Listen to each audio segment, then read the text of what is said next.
Shelton on the three-point line. 2 seconds. One gets off the shot, and it's good. Oh, my. And I guess that tells you all you need to know about this first quarter. Brooks comes up with it, gets it to Myers down the court, and he's got a wide-open dunk, and he throws it down. Myers with a right-hand jam makes it 24-10. Warren gives it off to Holzhauer, fires it out front, Conley for the three. Good, and a foul to go with it. How about that?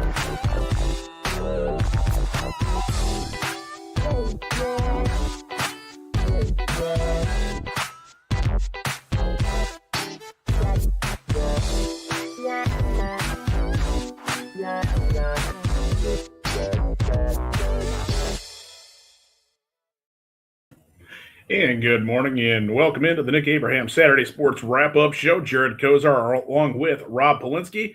The Nick Abraham Saturday Sports Wrap-Up Show is brought to you by our friends at Nick Abraham Elyria Ford, Nick Abraham Buick GMC, located at Route 57 and Broad Street in Elyria. Lorain County Community College, good education for good jobs. The Lorain Medina Rural Electric Cooperative, your local Touchstone Energy Corporation, and the folks over at Eco Tree Services, your complete tree care company. Boy, cold outside.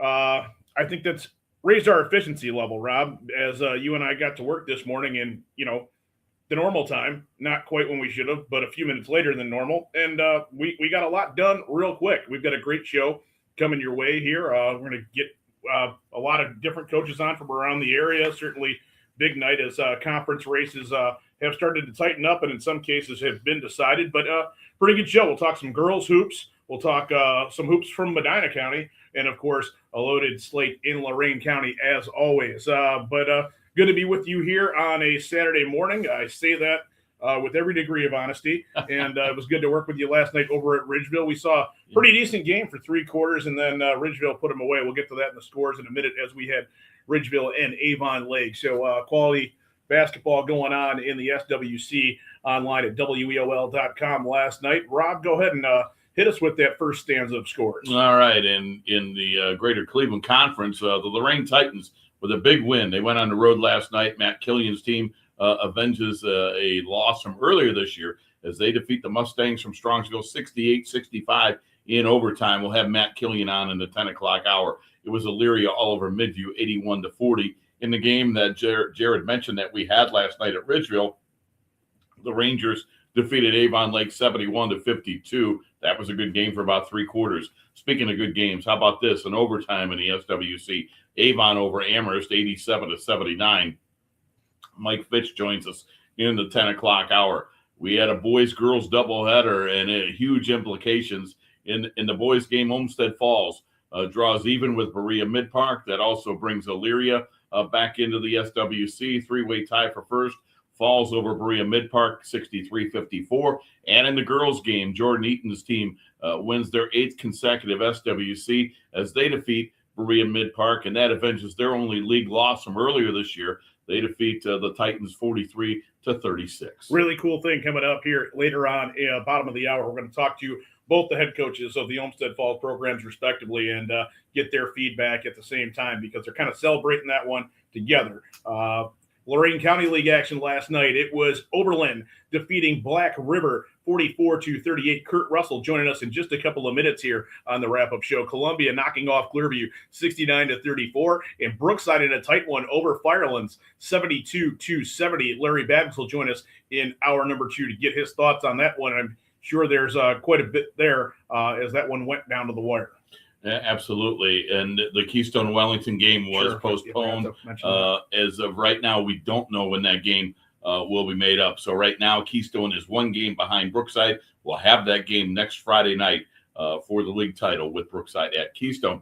It was EC over CVCA in the Alphabet Soup game, 66-63. Another girls-boys doubleheader. And boys, Brunswick over Medina, 66-51. Joe Mackey will join us a little bit later on this hour. And in the girls' game, it was Medina over Brunswick, 59-36. St. Ed's over St. Ignatius, 72-59. And Medina Christian was better than Open Door, 73-53. Girls basketball this afternoon and evening. Of course, our game will feature Southwestern Conference action as Ron Yance and I will be joined by Zach Sprague over at Midview this afternoon as the Midview Middies host Tony Brown and the EC or the Elyria Pioneers, and they're coming off a win over Amherst earlier this week. So some quality basketball at Midview. We'll have that on WEOL.com and the Chronicle Telegram YouTube channel sometime around 12:30 this afternoon over at Midview. Elsewhere, it'll be Strongsville at Lorraine in an evening affair. That one is 7 o'clock. That's a 7 o'clock tip. Avon at Amherst this afternoon. North Ridgeville at Avon. And if the aforementioned Elyria at Midview broadcast that we'll have, that is the SWC action. In the North Coast Conference, Elyria Catholic will be at Beaumont.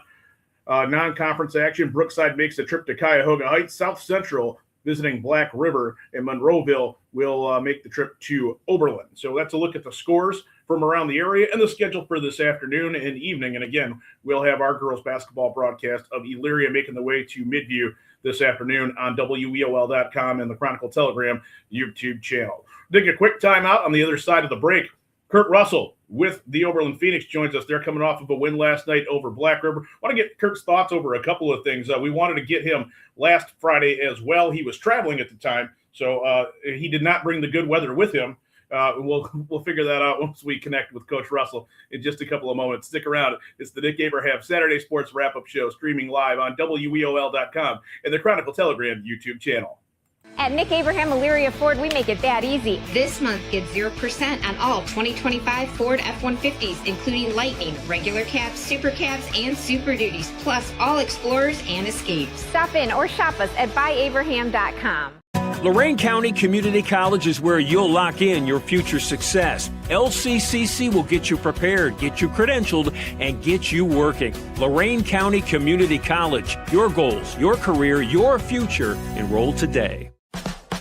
Lorraine Medina Rural Electric offers a quick and easy way to pay bills online, monitor your daily electric use, and receive updates from your cooperative through SmartHub. Members can sign up for this service at www.lmre.org or contact the LMRE office at 440-647-2133 for more information. Hi, Tim Elkhorn, Cavs radio voice. Recently, we had some trees removed. So again, singing the praises of EcoTree Services. In a few hours, EcoTree had removed the unsightly trees, cleaned the debris, and opened the area for a new fence. I can't say enough good things about the people at EcoTree.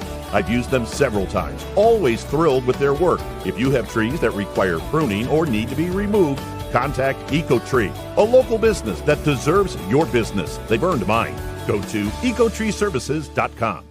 At Nick Abraham Buick GMC, we offer the greatest customer experience around, plus upfront, no haggle pricing and great deals. Right now, lease the 2025 GMC Sierra for just $339 a month. Stop in or shop us at buyabraham.com. And we welcome you back into the Nick Abraham Saturday Sports Wrap-Up Show. Jared Kozar along with Rob Polinsky. And joining us now on the program, Victoria's head coach of the Oberlin Phoenix, Kurt Russell, coming off of a 44-38 victory over Black River. Kurt, it was a tough one over at your place earlier this year. You guys came back in the fourth quarter to defeat Black River. Looked like more of the same yesterday. You guys might have led throughout, but they gave you all you wanted through four quarters. Yes, they did. And good morning, Rob and Jared. It's good to see you. Black River is always a tough place to play in. The coach does a great job with them young boys. They're a very physical team, and anytime you win an away game in our conference, it means a lot. And so they gave us all we could handle. We was up by maybe 11 points in the third quarter. They trapped us a little bit, a little disappointed that we didn't handle their trap as well, but we was able to come up with some key free throws at the end and came away with a good victory. And Kurt, before we get more on the lines of your ball club, you mentioned Black River, much improved. Everybody we talk about in your league has mentioned that is, as you mentioned, a tough place to play. And personnel-wise, just new leadership has taken them in a good direction really quickly. Yes, and you could see the changes they have made. They run more sets than they did in previous years. I was telling the coach yesterday, with all due respect, years past when we played Black River, we knew that was a victory. But now playing Black River, it could go either way. And like you said, when we played them at our place, it was maybe a 3-point victory, but we was down by 15. And at their place yesterday, as I just mentioned, up by 11, and they cut the lead to 2 with maybe a minute left. They had a wide open 3, and the young man just missed. So Black River much improved, and a very young team, a lot of sophomores and a couple of freshmen. So they're going to be a challenge in the future. Coach, of late, I look at some of your scores and your defense really playing well. You hold Black River to 38. I know earlier in the week when you defeated Columbia, I believe that game was in the 40s.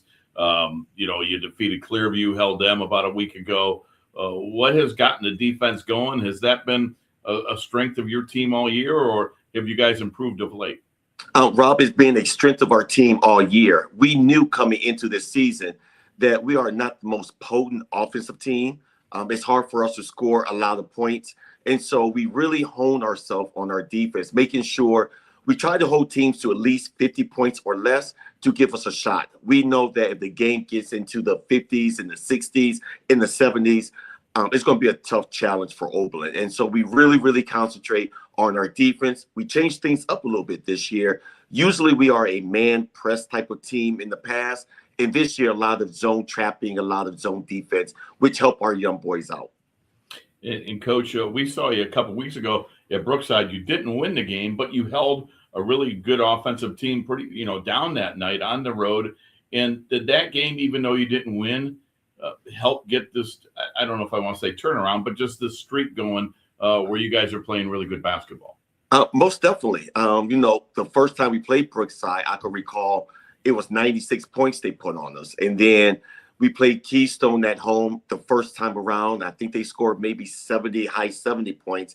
And then Keystone, we held them to 65. And then Brookside to maybe 59, the 2 best teams in our conference. So like you said, I think that gave us a little confidence that we could play with some teams. We just have to make sure we execute well.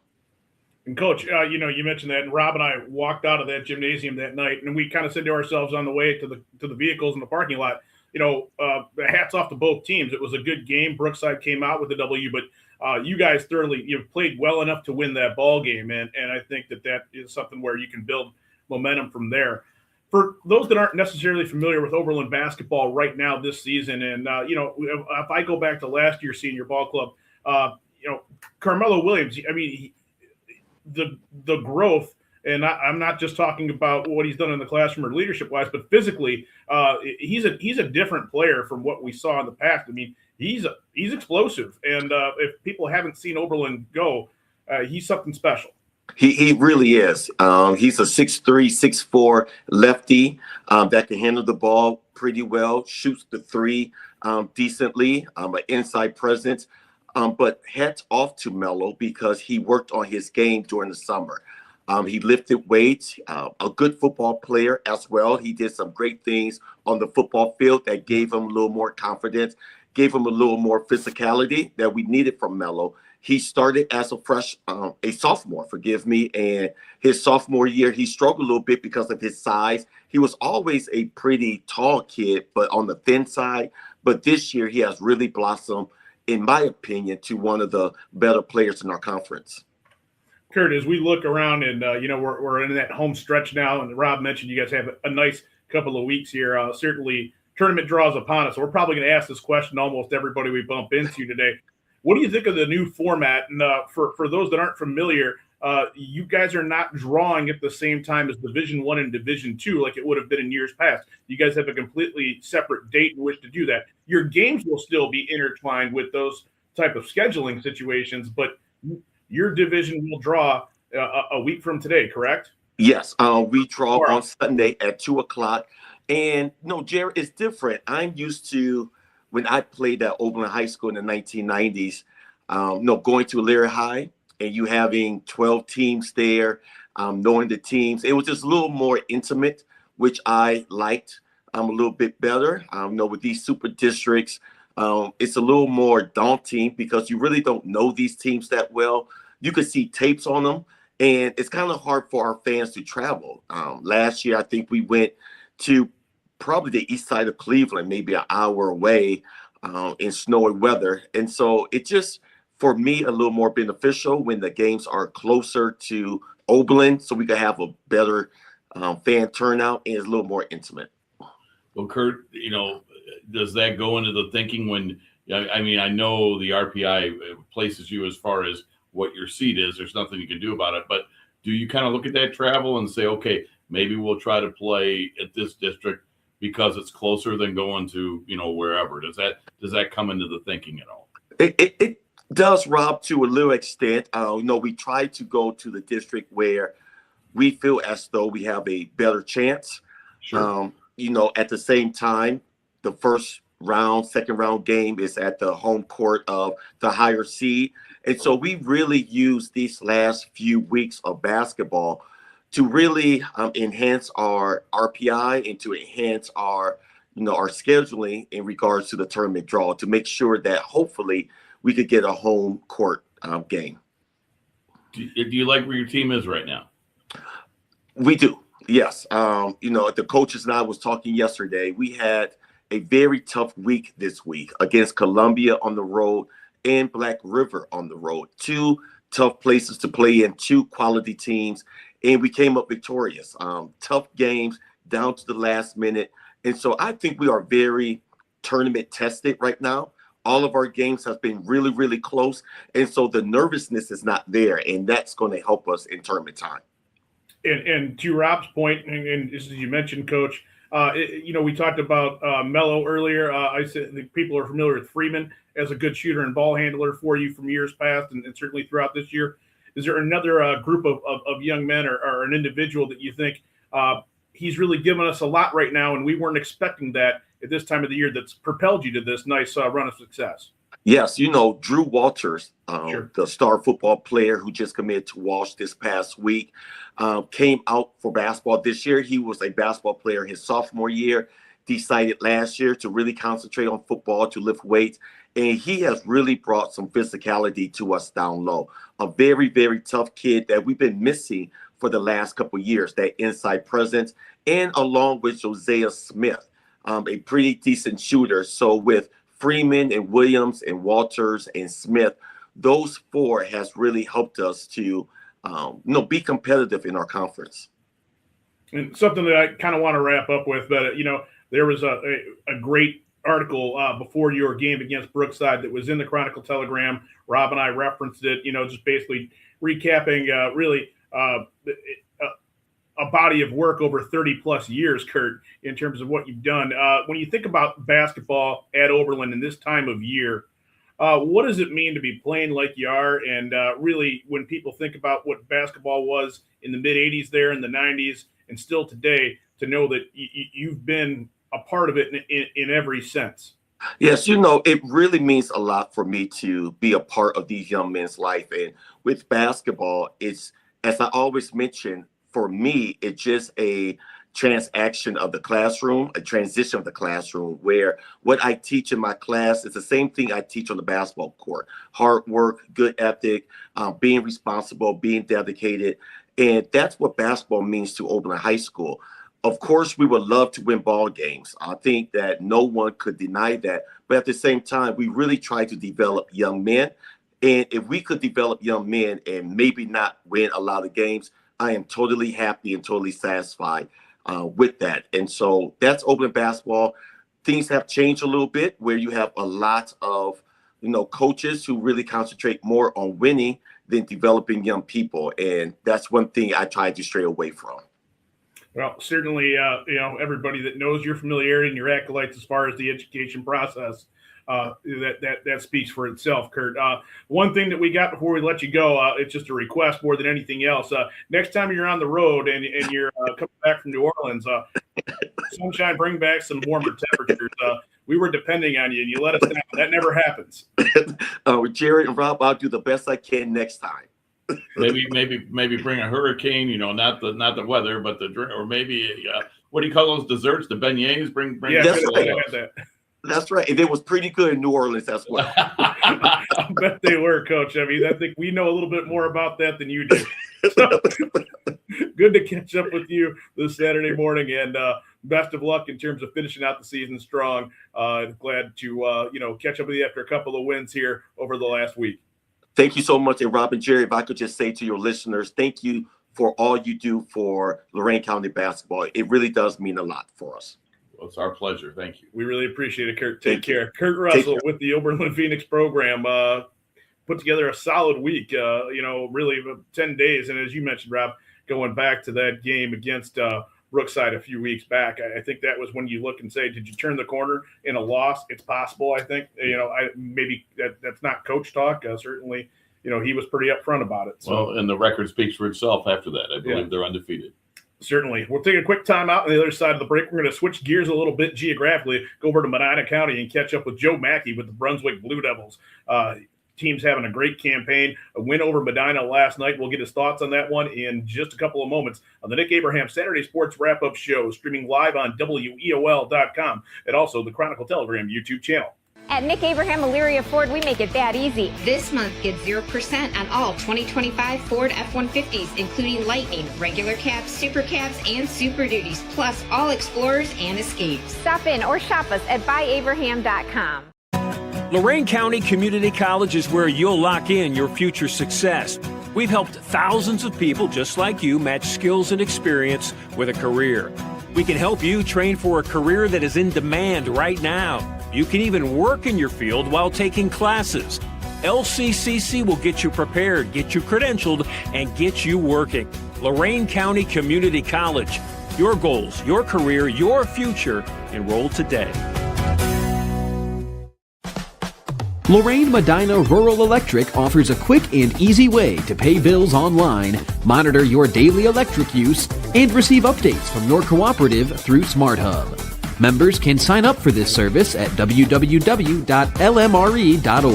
or contact the LMRE office at 440-647-2133 for more information. And welcome back into the Nick Abraham Saturday Sports Wrap-Up Show. Jared Kozar along with Rob Polinsky. And joining us now on the program is Joe Mackey. I don't have him again. With the Brunswick Blue Devils. I think he says he doesn't have us. We got you, Coach. Yeah, we got you, Joe. I'm going to text you and explain. I think Joe's getting some tech help. You got us, Coach? We can see you. We can hear you. Are you there, Joe? We're waiting for Joe Mackey as he's obviously at home on this Saturday morning. His team defeated Medina by a score of 66-51. And the girls' game, it was Medina 59, Brunswick 36. They had a girls-boys doubleheader as we worked to get Coach Mackey back with us. That was one of the big ones last night in Medina County. And let's see, can also tell you some other scores last night. Lorain defeated Strongsville in overtime, 68-65. Moving to the SWC, Elyria over Midview, 81-50 or 81-40 in our game that we had on WEOL.com. The Chronicle Telegram YouTube page, 71-52 Ridgeville over Avon Lake. And we're efforting again to bring in Coach Mackey. Think we got him now? You guys got me? Yeah, we got you. Smooth sailing. Coach, thanks for joining us this morning. Again, as Rob was mentioning, while you're reconnecting, you come away with a victory over Medina. You sweep that season series with the Bees, a 66-51 victory last night in a girls-boys doubleheader, which Rob and I have been talking about. And we've got the duo at Olmsted Falls coming up in just a little bit here. They had one of those as well, a girls-boys doubleheader. But just congratulations on the victory first and foremost. But special atmosphere, I think, whenever you get that type of feeling going.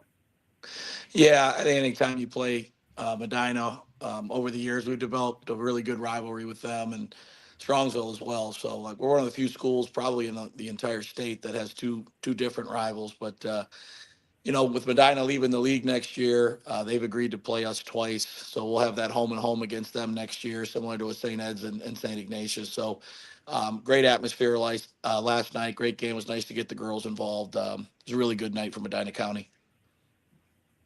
Joe, do you like having the girls-boys doubleheader? Is that, I know it throws the JV game off a little bit, but, how much fun is it to have the girls varsity game right before yours?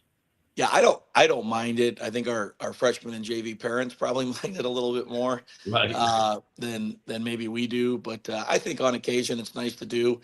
Gets the girls a little bit more exposure, a little bit more attendance at the games and things like that. I know it didn't go well for our girls last night, but I think they probably enjoyed playing in front of a few more people than what they normally would. Yeah, see, I think that's one of the big benefits. You get that crowd baked in already, and you're exactly correct. I think when it comes to the girls' end of it, it's really special for them, and then it carries over to your game. You guys are in the midst of another terrific campaign, Joe, and it seems that week in and week out, year in, year out, you guys have had sustained success. Recently, I think Ron Yance and I caught up with you, and we were talking about, Drexler and his ability, Trey Drexler, just a career at Brunswick that's kind of culminating with a very successful senior campaign. How special is that for you guys to be involved like that in a team that's not necessarily as deep as you might have had in the years past? No, you're right. We're not deep. That's one of our shortcomings this season. But we got healthy a couple weeks ago. We got Blake Hamilton back. Blake's a freshman that one of the better freshmen in the area. Just understands how we play. Grew up in our program, so we got him back. We just had Drew Mattis, one of our starters, go down. He missed a game last week. He was back last night. So the Trey Drexler thing, like, just because you're a Division I player and you've had a great career doesn't mean you're going to go out and have a great senior season. And he's done just that. He's put us on our back when we needed it. He's been very consistent for us, game in and game out. So he's having a really good campaign for us. Joe, 30 years at Brunswick. We don't hear that very often anymore. Coaches that, let alone at one place. What does it mean to you when you think about it? 30 years as the head coach for the Blue Devils. Yeah, I think about it a little bit more now as I get older. When I first got hired, Kim Tomaszewski was our principal at the time, and she said this is a very special district to work in, to teach in, to coach in. And she was exactly right. This is home now. We have a home here, and I just love the community. I love everybody in the district. The administration has treated me with great respect, and my family, from day one. And I don't know how much longer I'll go, but I really love everything about the city of Brunswick and the school system. And I'm just a real fortunate guy that has met a lot of really good people along the way too. I've had great assistant coaches, great players. It's my second family. It's my second home, and just proud to represent Brunswick. Joe, in bumping into you over the years and covering your team, the way we have basically, kind of as an extension of some of our broadcast coverage area. First and foremost, it's always you're looking for that GCC crown and to be competitive in the league. Do you find yourself ever at this time of the year, especially, and maybe it's because Ignatius and Ed's played each other last night. Rob and I look at that and say, do you ever allow yourself to say privately, I'm going to look at that score and see kind of where we stack up against those guys if we're going to see them in the postseason? Yeah, daily. I find myself looking at the stuff like that in basketball. It's one of those things, just probably 11, possibly 12 months out of the year. Try to be a good husband and a dad, but I just still, at this age, I still live and breathe it. So yeah, I saw all the scores, looking at film, trying to figure out, we're trying to position ourselves 1, 2, or 3 so we can go where it gives us the best chance to hopefully get back to regional and give ourselves a chance to keep playing and get our community engaged. Because a couple of years ago, we made it to the Elite Eight. It was a special feeling around here, and we'd like to get our community back to that level. Joe, our last one, or my last one, I should say. You mentioned the tournament. Your draw is coming up in a couple of weeks. A little bit different, where you're not drawn all together, but divisions 1 and 2, I believe, are 2 weeks from tomorrow for the boys. Your thoughts on that? How the changes have gone, and how do you think that's going to go? I'm old school. I don't really necessarily like the changes. I think it's probably too many divisions. I think there was probably a better way to approach that, but it is what it is. I think Division I, without having the sectionals, you win one game when you're in the district final. I find that odd. Last year we ended up, I think, winning a game and losing a game, and they gave us a plaque at the end, which I thought it's a little weird to me, but it is what it is. That's what the state decided. We'll see if we can get it right here by the time I retire, but I get it. They want more schools. I just thought they could have went in a different route. Wouldn't have been the route I picked, but Division I guys, I think we all kind of agree, but I'm sure Division II is very happy.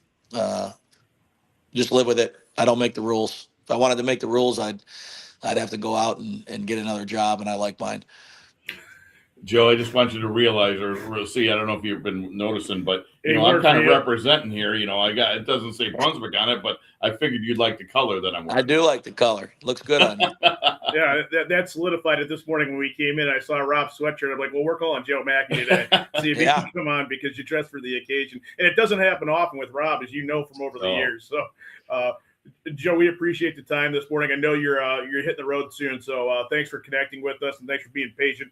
As the technology, agreed with you, eventually we got it figured out. So always good to catch up with you. Best of luck down the stretch here. And here's hoping we bump into you sometime on the tournament trail. Yeah, I appreciate you guys and what you do for the game. So thanks for having me on. Have a good day. You too. It's our pleasure. Take care. And that's Joe Mackey with the Brunswick Blue Devils. And another tremendous campaign. They're pretty much somebody you can bank on.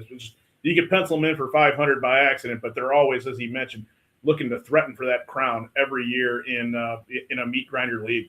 Where they have in common with our next guest after the break, consistency. Correct. When I think of our area and consistency, and and no disrespect to anybody else, but Brunswick and Olmsted Falls are right at the top of that. They've set standards. I don't care if it's boys, girls, what division.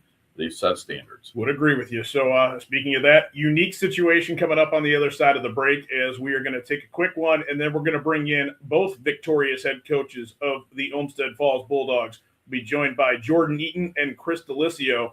Caught up with Jordan earlier this week in a victory over Avon Lake. He got right back at it last night in capturing another conference title. We'll talk to him, get his thoughts. By the way, Chris Delisio won a game, too, that meant a lot for them. We'll get their thoughts on the other side of the break. It's the Nick Abraham Saturday Sports Wrap-Up Show, and we're streaming live on WEOL.com and, of course, the Chronicle Telegram YouTube channel. At Nick Abraham Buick GMC, we offer the greatest customer experience around, plus upfront, no haggle pricing and great deals. Right now, lease the 2025 GMC Sierra for just $339 a month. Stop in or shop us at buyabraham.com. Hi, Tim Elkhorn, Cavs radio voice. Recently, we had some trees removed. So again, singing the praises of EcoTree Services. In a few hours, EcoTree had removed the unsightly trees, cleaned the debris, and opened the area for a new fence. I can't say enough good things about the people at EcoTree. I've used them several times, always thrilled with their work. If you have trees that require pruning or need to be removed, contact EcoTree, a local business that deserves your business. They've earned mine. Go to ecotreeservices.com.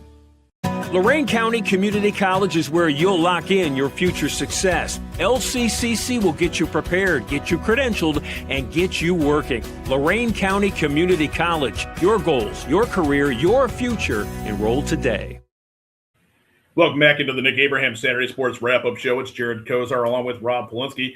And joining us now, we're going to do something we've never really tried to do before, but technology hopefully will allow us to do this. We're going to bring in two victorious head coaches of the same school with the same program on the boys' side and the girls' side. Jordan Eaton with the Olmsted Falls Lady Bulldogs program, his team with a 45-36 victory over Berea Mid-Park last night to capture their 8th consecutive SWC championship. And also Chris Delisio on the boys' side with the Olmsted Falls Bulldogs. His team knocks off Berea Mid-Park in the second leg of that doubleheader, 63-54. Gentlemen, good morning and welcome into the program. Morning, guys. Hey, good morning. Hey, great to have you with us. Jordan, at the beginning of the week, you're looking at it. You've got two huge games with Avon Lake on Wednesday. We had that one with Berea Mid-Park on Friday.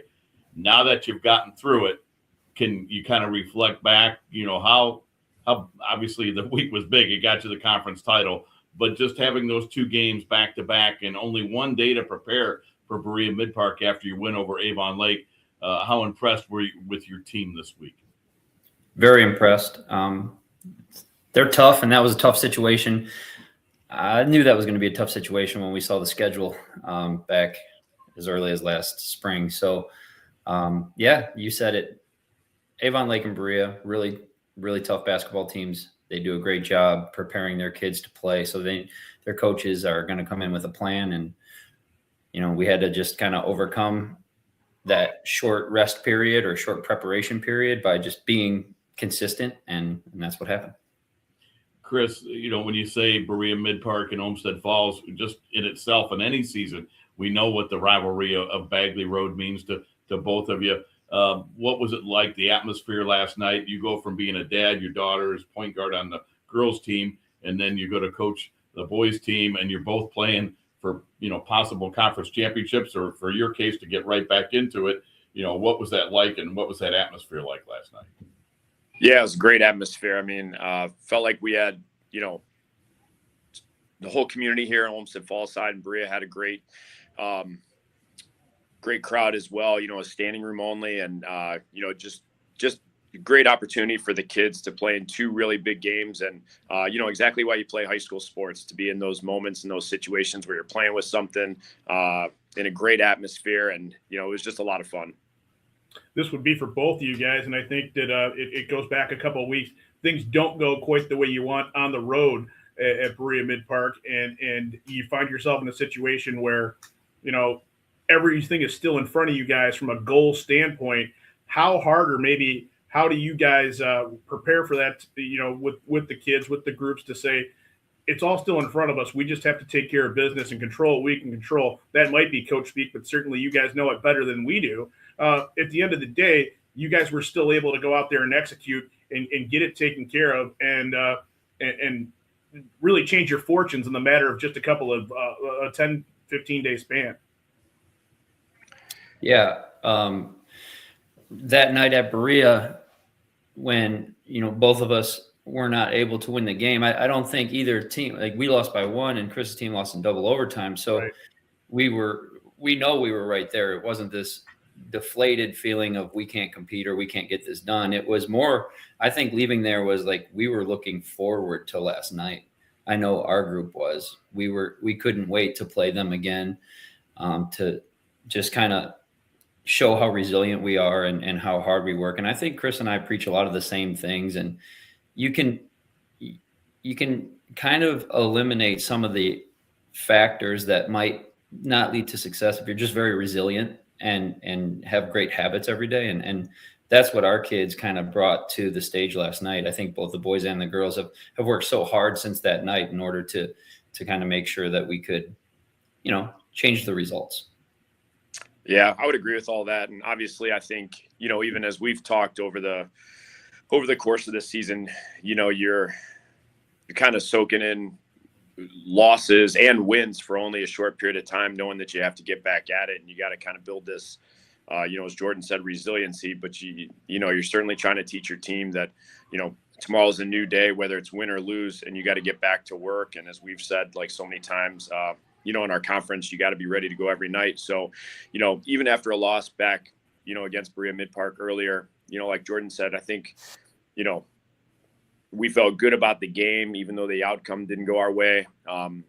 But you're ready to kind of keep grinding through the conference and knowing that when you get another shot, you hope you're able to play for something. Chris, Tuesday, you lose in overtime to Avon Lake. Does that make the win last night even all the more impressive for your team, that your kids were able to put that one behind you and 3 days later come out and beat, the top team in the conference right now? Yeah, for sure. I mean, you always want your teams to be guys that can bounce back from something like that. And, our backs were against the wall. We knew that if we didn't win last night, we had really no shot at it. So, put a little bit more maybe pressure or what kids could perceive as pressure. So I was proud of our guys for just kind of like, even as the game, got to the fourth quarter and, we kind of had to step up in some big moments down the stretch. Our guys did a great job at doing that. So, yeah, love the way they competed towards the end of the game. Jordan, something Rob and I probably were going to try to ask you Wednesday night, and we got cut off over there. And certainly it was pretty big for you. You were celebrating too with the players, and the fourth quarter, it's a tie ball game at 33, and it's lived up to all the expectations. Some might argue that Avon Lake's got some steam going into that fourth quarter. You guys handled that in just I really haven't seen a lot like that. You hit 2 threes in the first minute and a half of that fourth quarter, and you held them defensively. What was the message, or what was was that just, we've got to get down to business and play our brand of basketball right now? Absolutely. We called a timeout with, I think it was 3:52 to go in the third quarter. We were down 5. And that was it. Like, that was back against the wall. And we just said, I was pretty adamant about how we weren't defending as well as we could. And I called a full timeout, and I think I used 30 seconds of it and gave the other 30 seconds to the kids. I walked out of the huddle and said, we've been working at this for so long. It's just time for you guys to execute. So communicate what you need to communicate. And honestly, they made me look like I knew what I was doing, because I didn't give them much more than that. And then they went out. I saw the film. They were huddled before they went out onto the floor. They executed a couple things a little bit differently, where if you're watching, you'd be like, wow, that coach called timeout to run that play and get that layup. But nope, I didn't. That was all them. And then that fourth quarter came around, and I think you're right. They had momentum, and our girls did a great job of keeping the positive attitude about shot making. And that's a big thing at this time of the year, especially when you play really good teams. Everybody is well prepared. Everybody's skilled. You're going to defend well. Both teams defended well, but can you have the confidence to knock down shots even if you haven't made a bunch prior? And our kids work at that. And I really think their mental toughness was the difference there. And that's not a knock against Avon Lake. I just think our kids took it to another level. And when Tamura hit that first three, that was she hadn't made a field goal to that point. Right. I believe it was Simon made the second three. I know she had free throws throughout the game, but I don't think she had a field goal to that point either. And that was what got my attention, that you had two young ladies that weren't exactly filling it up, that hit huge shots for your team. Yeah, definitely. Jessie was 1 for 12 in the game, and that was the one. So and Avon Lake had a great plan for her, and they had Olivia Miller guarding her, who's a very good defender. And so, and that will happen. However, she, like you said, she made a bunch of free throws, and she made a really big one in a really big moment.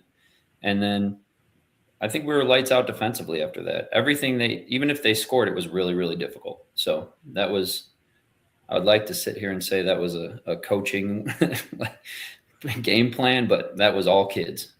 Jordan, this one may not be a fair question, but bear with me. 8 straight SWC championships, and the tremendous run you've had, in the tournament, including, several trips to state. Are you more proud of one than the other, or that consistency of the 8 straight? Can you compare those two, a tournament run, but also the body of work, what that means to do to win a conference championship year after year? To answer honestly, I'm not more proud of any or one or anything like that. Like, the main thing that is always, it seems to be a common denominator, that there's going to be some real adversity that takes place throughout your season. And the thing I'm most proud of is how each year we've been able to win the conference or have a really deep tournament run, is the willingness of the kids to understand that setbacks they shouldn't end your season. They shouldn't paralyze you. They're actually part of the process. And you don't really succeed unless you fail. And we challenge our kids every day, and they do a great job of responding. And this year was no different. We lost the league game early. I didn't really say this much throughout the season because I didn't want to use it as an excuse before the conference race was over. But, we lost a really key player in the 4th game of the year. She tore ACL, Addison Mullen. She was a starter, and she was playing at what looked to be a first-team all-conference level. And the way our kids kind of stepped up and filled that spot this season has been something I'm extremely proud of. And every year there's something that you're really proud of, and some different handling of adversity. And that's honestly the most enjoyable part of it all for me, is just to see kids with great attitudes learning. And they're just going to be able to take that with them after they leave high school and hopefully be real successful adults. We're joined by Jordan Eaton and Chris Delisio, both of the Olmsted Falls basketball programs, boys and girls side. Chris, I want to take you back to last night at the break. You guys are in a tight one. You're only up by 2, I believe. And you're able to come out and put the pedal down, at least from what we see scoreboard-wise, in that second half and come away with a 9-point victory. What changed, and how did you guys set the tone in that second half to be able to extend that lead? We got a little smarter in the second half. I'd say that we played a little bit smarter on the both the offensive and defensive end. We weren't necessarily doing a great job around the rim in the offense or on the offensive side in the first half, a little bit out of control. So we tried to really talk about that at halftime. And in the second half, Nick Reese was killing us in the first half. I mean, the kid's just such a good player. And our guys did a much better job of focusing on him a little bit. They made some adjustments that were really smart. So, and the kids really just did the job out there. And then down the stretch of the game, we forced some tough shots. I thought our guys did a great job on the defensive end, and then we rebounded the ball. I mean, that's such a key. You know how it is in a big game against a really good team. You got to win the rebounding battle, and our guys really fought hard on the glass. And so I thought down the stretch we had some really big defensive possessions, and then combine that with us doing a better job on the offensive end, a little bit better shot selection. That's kind of how we pulled ahead. For either one or even both of you, I was just wondering. You've both been head coaches at the same school for several years now. You see each other, you work together. You guys share a lot of ideas. Do you can you use things both, from each other? Does Jordan teach you things, Chris, vice versa? And are there things that, maybe you've been able to share with each other that have helped you guys? I'd like to answer first, if that's okay, Chris. Yeah. Chris has been extremely helpful. As a young coach, when I started, he really helped me with a lot of things.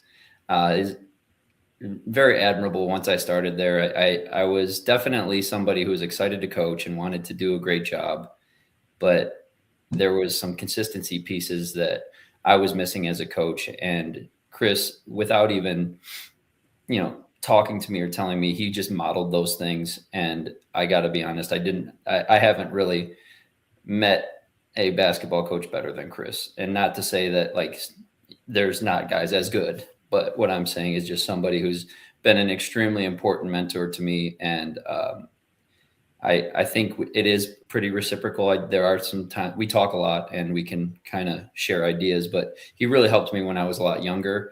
And it's really led to a lot of the success that we've had as a program.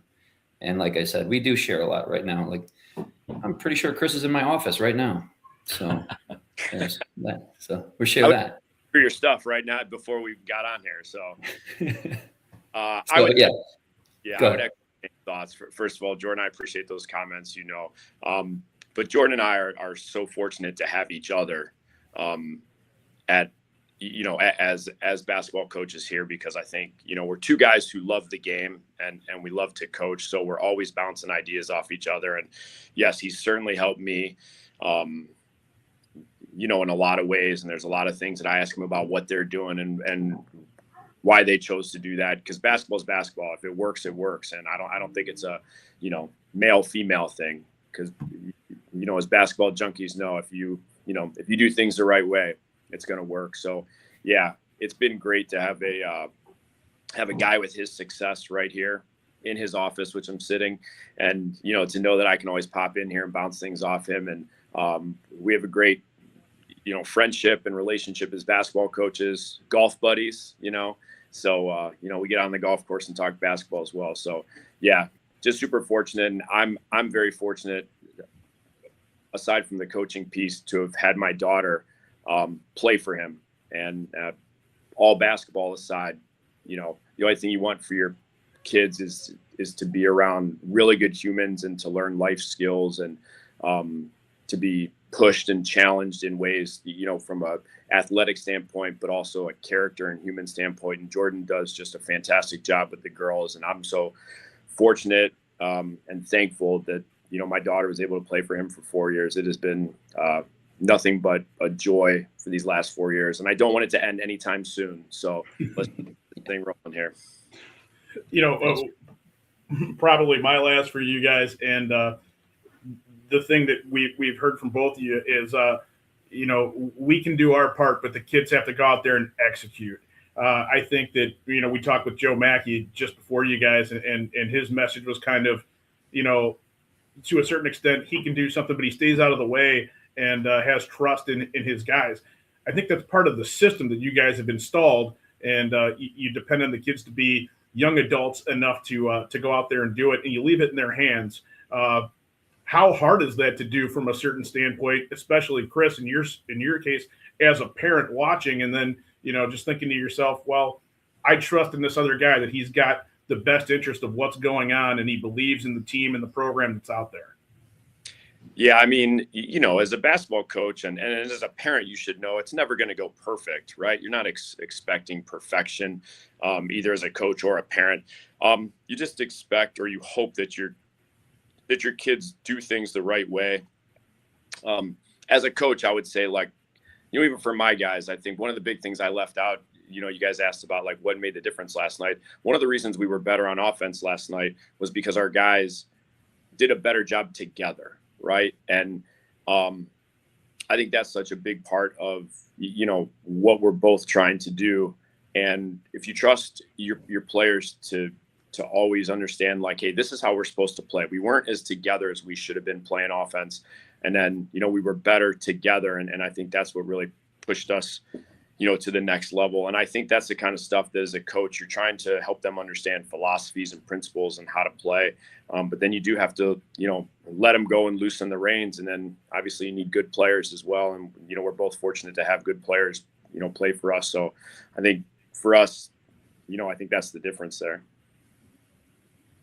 Yeah. And same thing. Everybody always talks about having great teams that are player led. And that's true. The best teams are player led. The coaches,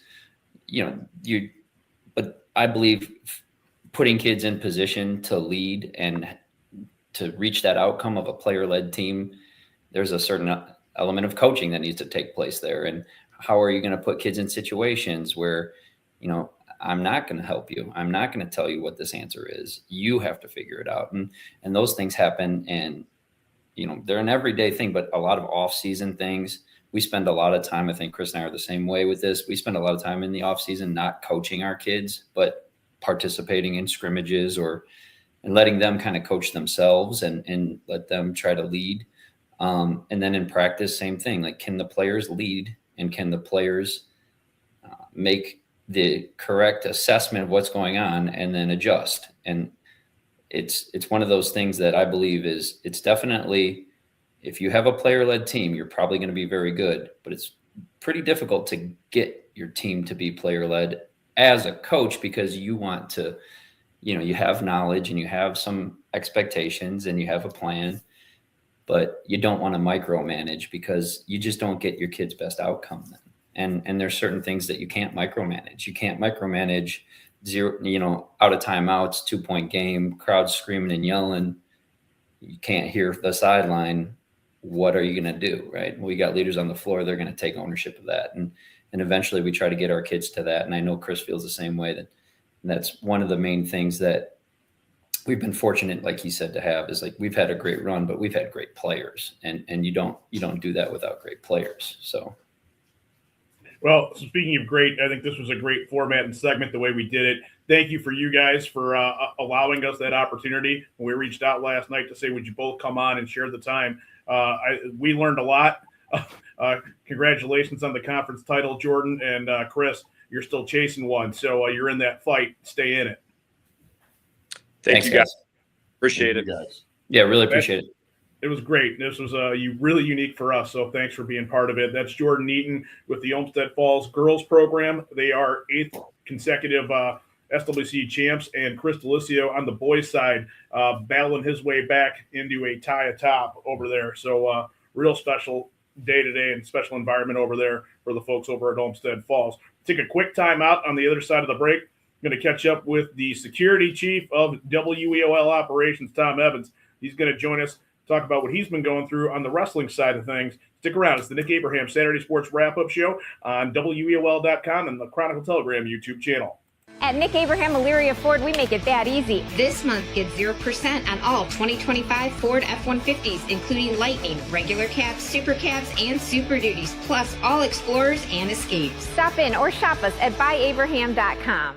Lorain County Community College is where you'll lock in your future success. LCCC will get you prepared, get you credentialed, and get you working. Lorain County Community College. Your goals, your career, your future. Enroll today. And welcome back into the Nick Abraham Saturday Sports Wrap-Up Show. Jared Kozar along with Rob Polinsky, and now joined by our WEOL.com head of security, Tom Evans, who is on the road. The road warrior, Tom Evans, joins us, and thanks for catching up, Tommy. I like how you pulled over to have this conversation because you were flying, man. I could see in the bottom part of the screen. I don't know where you're at, and that's a good thing. I timed it up perfect. I just pulled into Columbia Station High School, getting ready to walk in and watch the LC8 wrestling tournament. Kind of figured that's where you were headed to. Tell us a little bit about that. Your buddy Ron Yantz had some high aspirations of getting out there for some wrestling. I think you might see him today after he wraps up over at Midview because he couldn't stop talking about it this week and said, you got to have Evans on Saturday, get his thoughts on what's going on with the Lorain County League tournament over there. Yeah, this they've already wrestled the dual meet part of this. They did that over at the new facility over in Wellington where they ran duels and Columbia came out on top.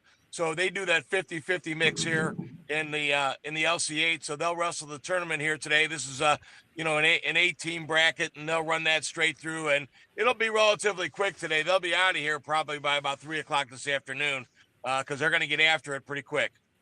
Tom, do you like that they, when they have the conference championship, you're saying 50% of it is based on the dual meets, 50% is on today on this conference championship? Or do you like it where conferences have, separate, where you have your dual meets, but the conference championship is determined by that championship on that specific Saturday?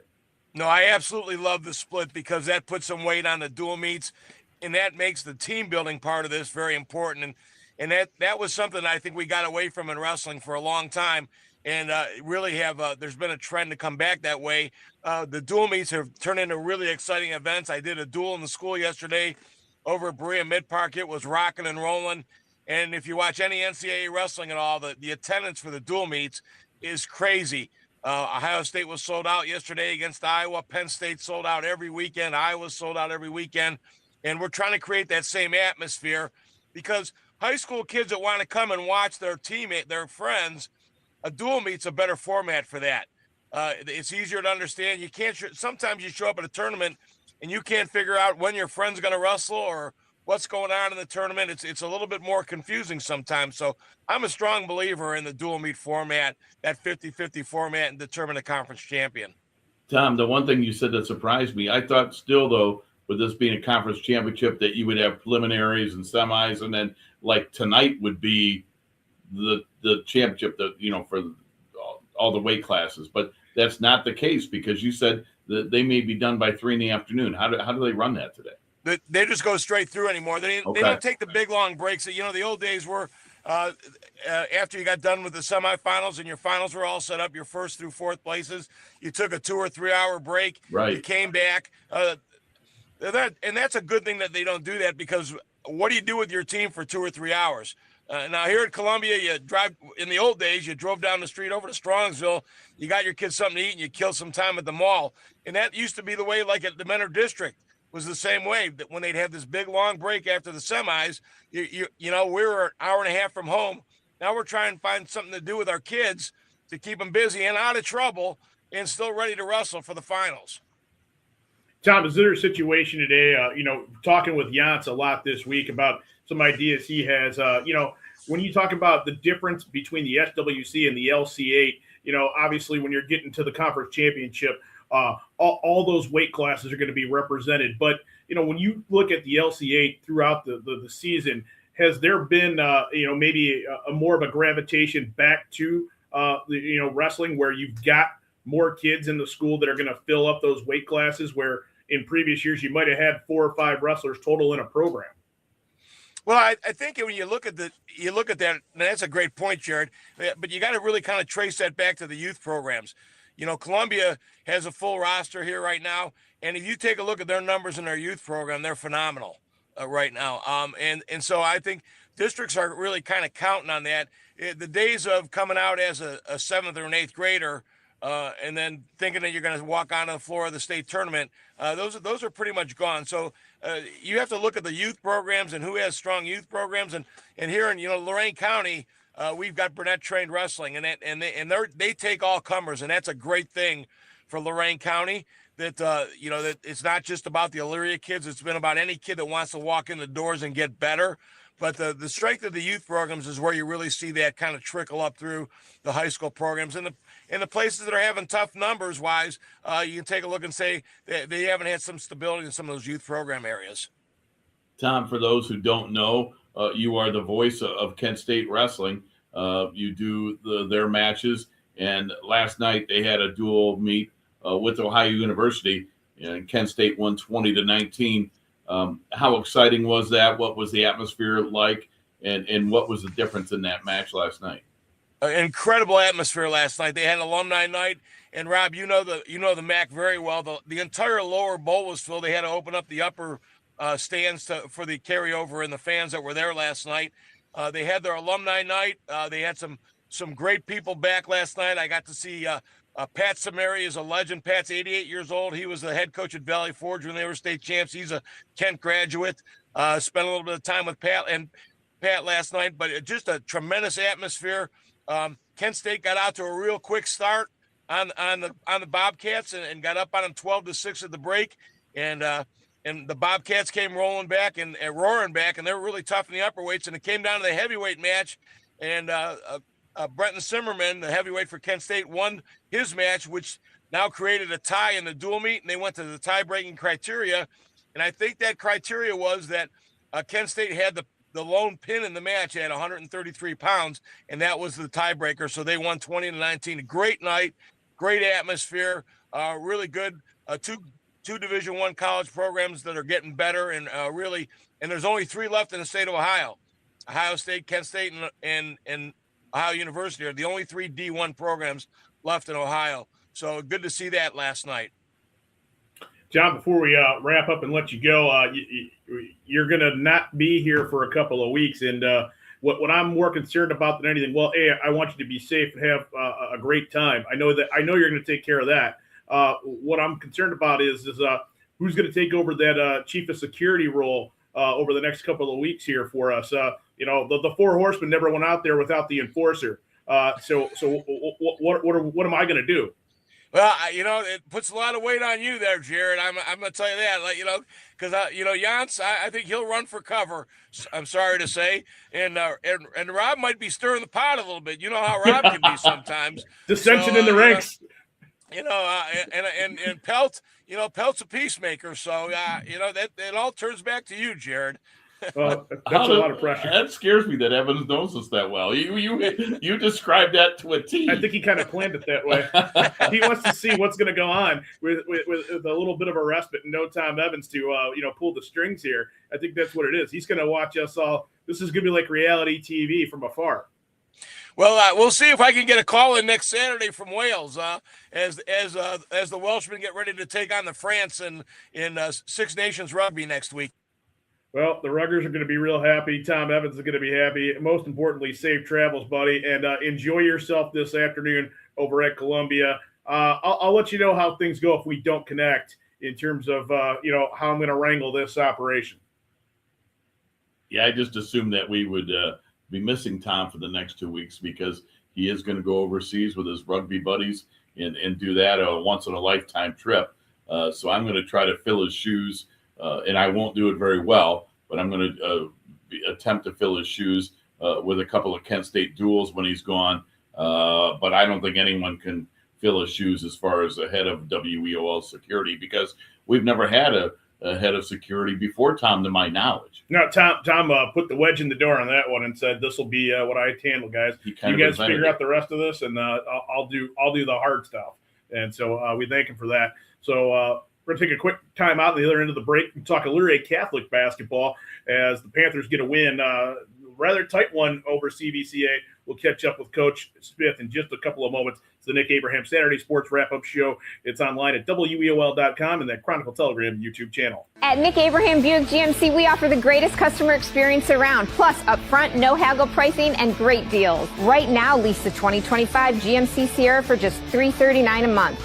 Stop in or shop us at buyabraham.com. Lorraine Medina Rural Electric offers a quick and easy way to pay bills online, monitor your daily electric use, and receive updates from your cooperative through SmartHub. Members can sign up for this service at www.lmre.org or contact the LMRE office at 440-647-2133 for more information. Hi, Tim Elkhorn, radio voice of the Cavs. For several years, you've heard me talk about EcoTree Services on WEOL. Recently, I needed trees removed, so of course, I contacted EcoTree. They did an incredible job. The folks at EcoTree were timely, efficient, and the work was flawless. Take it from me. When your trees need attention or even require removal, contact EcoTree Services. Like me, you'll love their work. Find EcoTree Services online at ecotreeservices.com. And welcome back into the Nick Abraham Saturday Sports Wrap-Up Show. It's Jared Kozar, Rob Polinsky. We're going to bring the scores to you from last night before we get with Elyria Catholic head coach Jason Smith. Rob, lead us off. All right, last night in overtime, it was Lorraine with a big win over Strongsville, 68-65. We'll hear from Matt Killian later on this hour. Elyria defeated Midview 81-40. In the game we had last night on WEOL.com, Chronicle Telegram YouTube page, North Ridgeville was able to beat Avon Lake for the second time this season, 71-52. In overtime, it was Avon over Amherst, 87-79. We'll hear from Mike Fitch later on. And then the boys-girls doubleheader, it was Olmsted Falls and boys defeating Berea Mid-Park 63-54, and the girls defeated the Titans 43-36. In the Lorain County League last night, Oberlin got the better of Black River 44-38. Kurt Russell joined us in hour number one. Columbia took apart Clearview 69-34. Brookside gets by Firelands in a game I think was closer than most people thought it would be, 72-70. Larry Babbitts will share his thoughts in about 20 minutes right here. And Keystone Wellington postponed last night. Not sure when that makeup's going to be, but they were set to do battle. That one could be played this week in a makeup game. And we've got Coach Smith coming up, and the reason we've got him on is his Panthers defeated the Royals of CVCA last night, 66-63. You heard from Joe Mackey in hour number one. His Blue Devils defeated Medina 66-51. The girls' game, it was Medina over Brunswick, 59-36. St. Ed's beat St. Ignatius 72-59. And finally, Medina Christian over Open Door, 73-53. So look at scores from around the area last night and some that weren't in the area. And with that, we want to bring in victorious head coach of the Elyria Catholic Panthers. That's Jason Smith.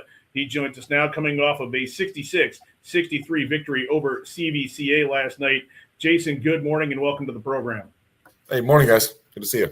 Appreciate you joining us. And a little tight game there, 66-63, but that one goes in the left-hand side of the column as a win.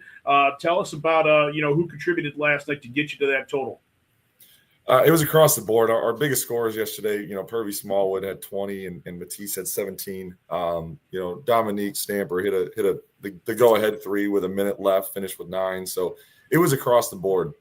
We had guys contributing all over the place on defense and on offense. That's the kind of team we are. We need a full team effort in order to come out with wins, especially against a team like CVCA.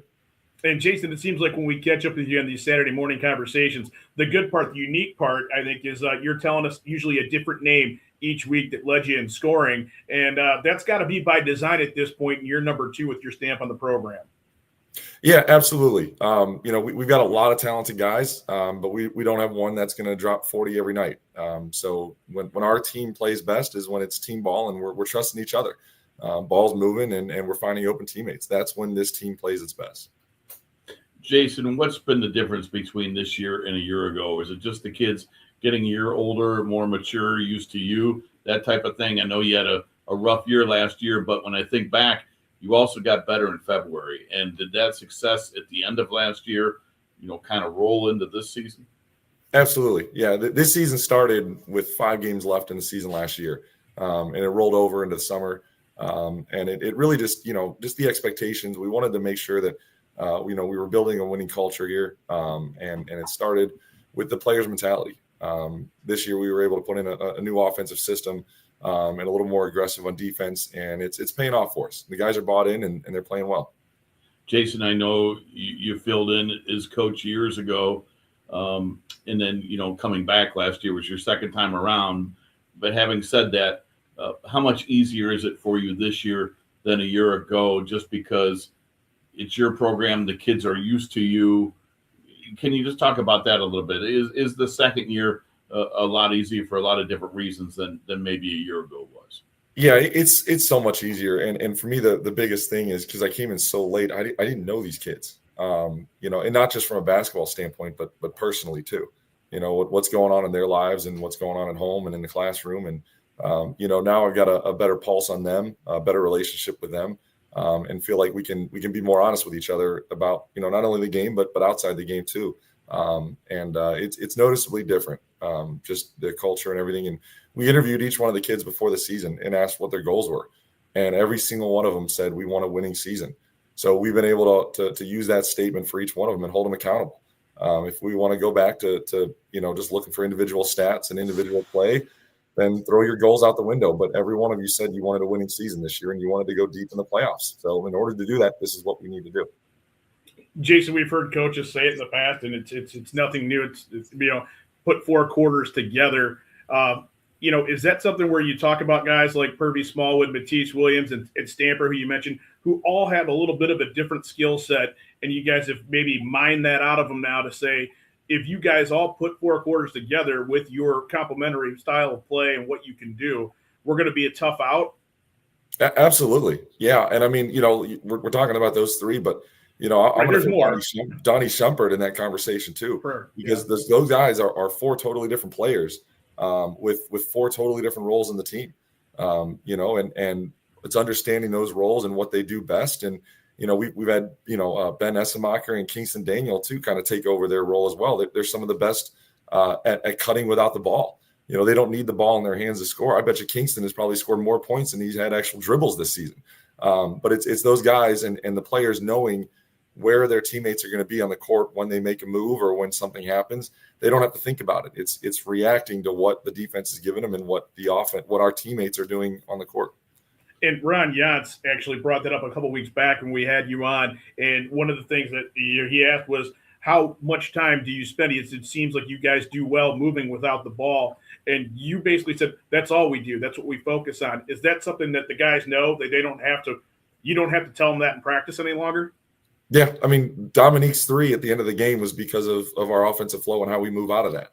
Him Curry cutting out and filling up the open spot and circle moving past Purvey as he was driving. That's our offense. It's reacting to what the team's going to do and what the players are going to do. So we practice that all the time in micro drills and in our whole system. But just making sure that, when they go to bed at night, it's what they think of. We have to drill it into them so it just becomes second nature. Because if you want to beat teams like CVCA, you don't have time to think. They put so much pressure on us with so much length. I mean, we across the board, they were 6'5", 6'5", 6'3". We can't compete against that length. So in order to do that, we got to play smarter and we got to play harder. Jason, what was the difference going back to last night? You defeat CVCA 66-63. Traditionally, they are a really good basketball team. What got you over the hump last night?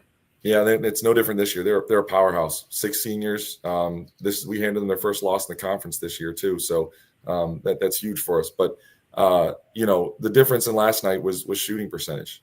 We shot, I think, 55% from the field, and they shot 38%. So we forced them into a lot of tough contested shots. They weren't getting a ton of layups. We got murdered on the rebounds and offensive rebounds, but you kind of knew that coming in with their size, it was going to be a battle inside. We also wanted to keep the turnovers close, and I think we turned the ball over maybe 2 times more than them. But to force them into 20 turnovers, that led us into the transition baskets we needed.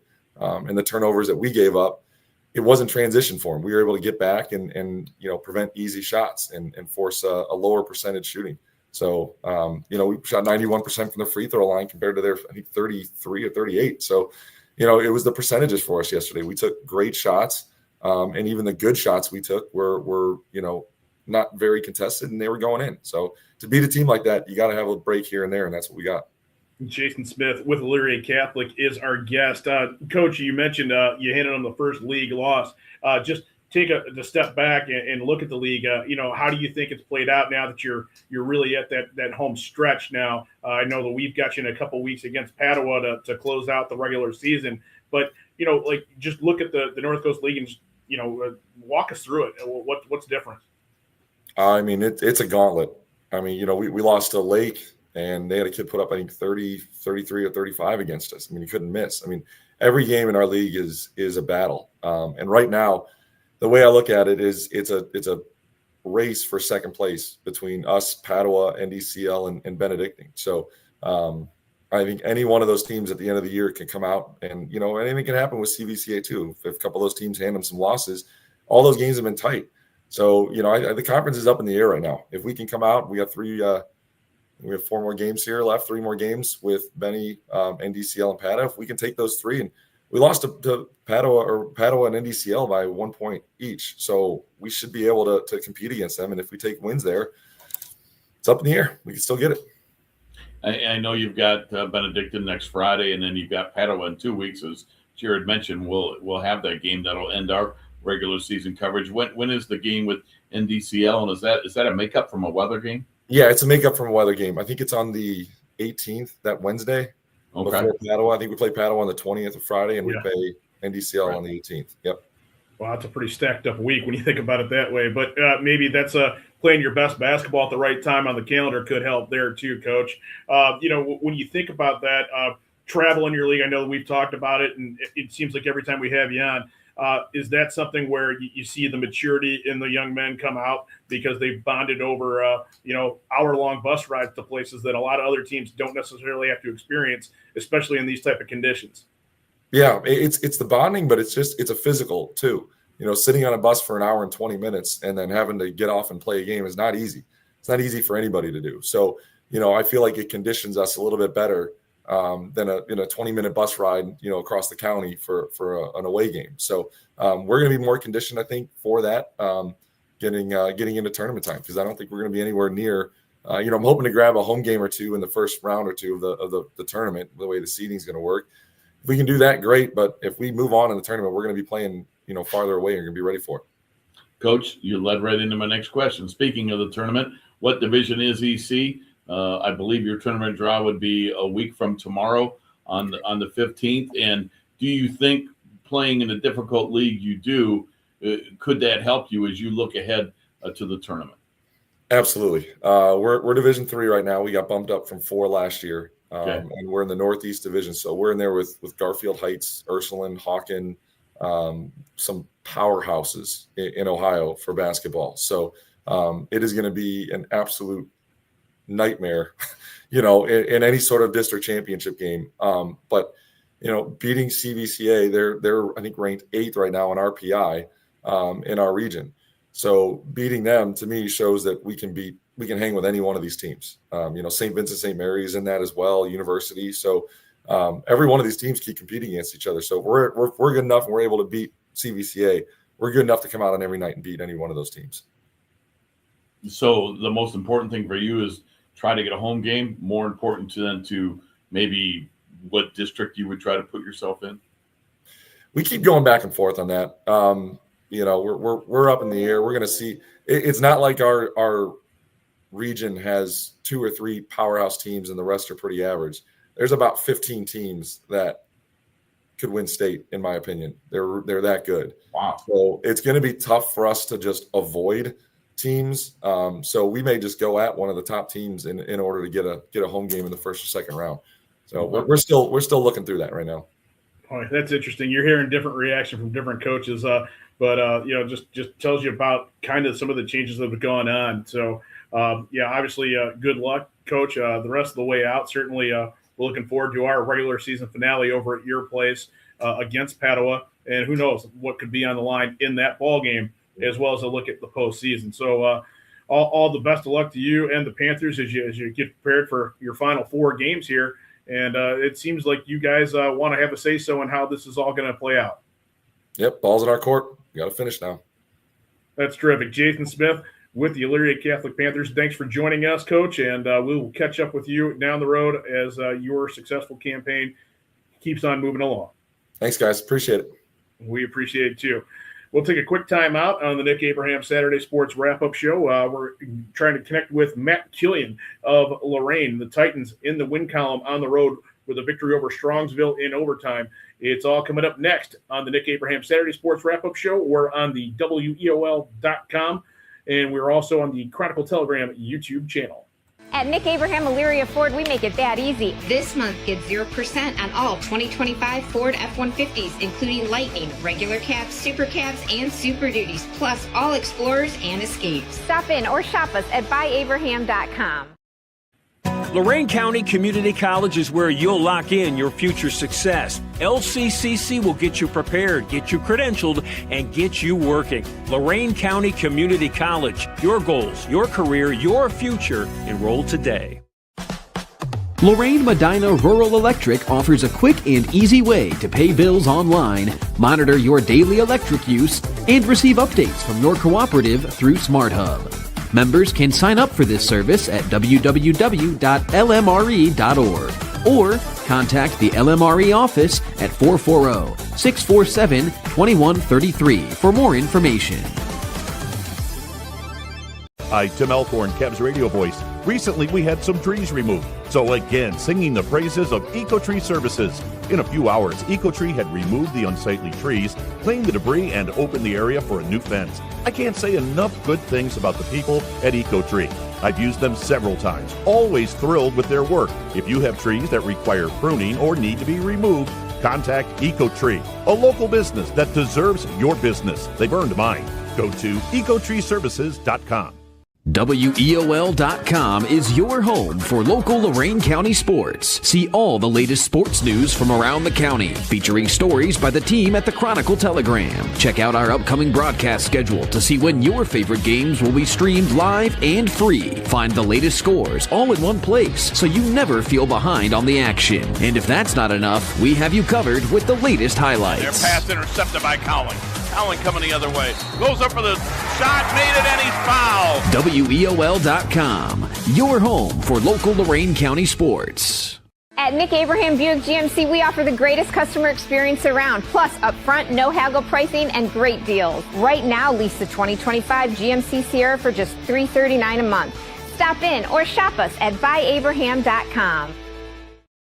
And we welcome you back to the Nick Abraham Saturday Sports Wrap-Up Show. It's Jared Kozar along with Rob Polinsky, now joined by victorious Lorain High Titan head coach Matt Killian. His team coming off of an overtime victory on the road against Strongsville. Coach, first of all, good morning. Welcome to the program. Good to catch up with you on a Saturday.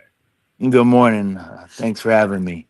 That's our pleasure. An overtime victory on the road against Strongsville, a team that got you pretty handily at your place earlier. The first game we had in 2026 was at Lorain High, and did not go the way you guys wanted it to.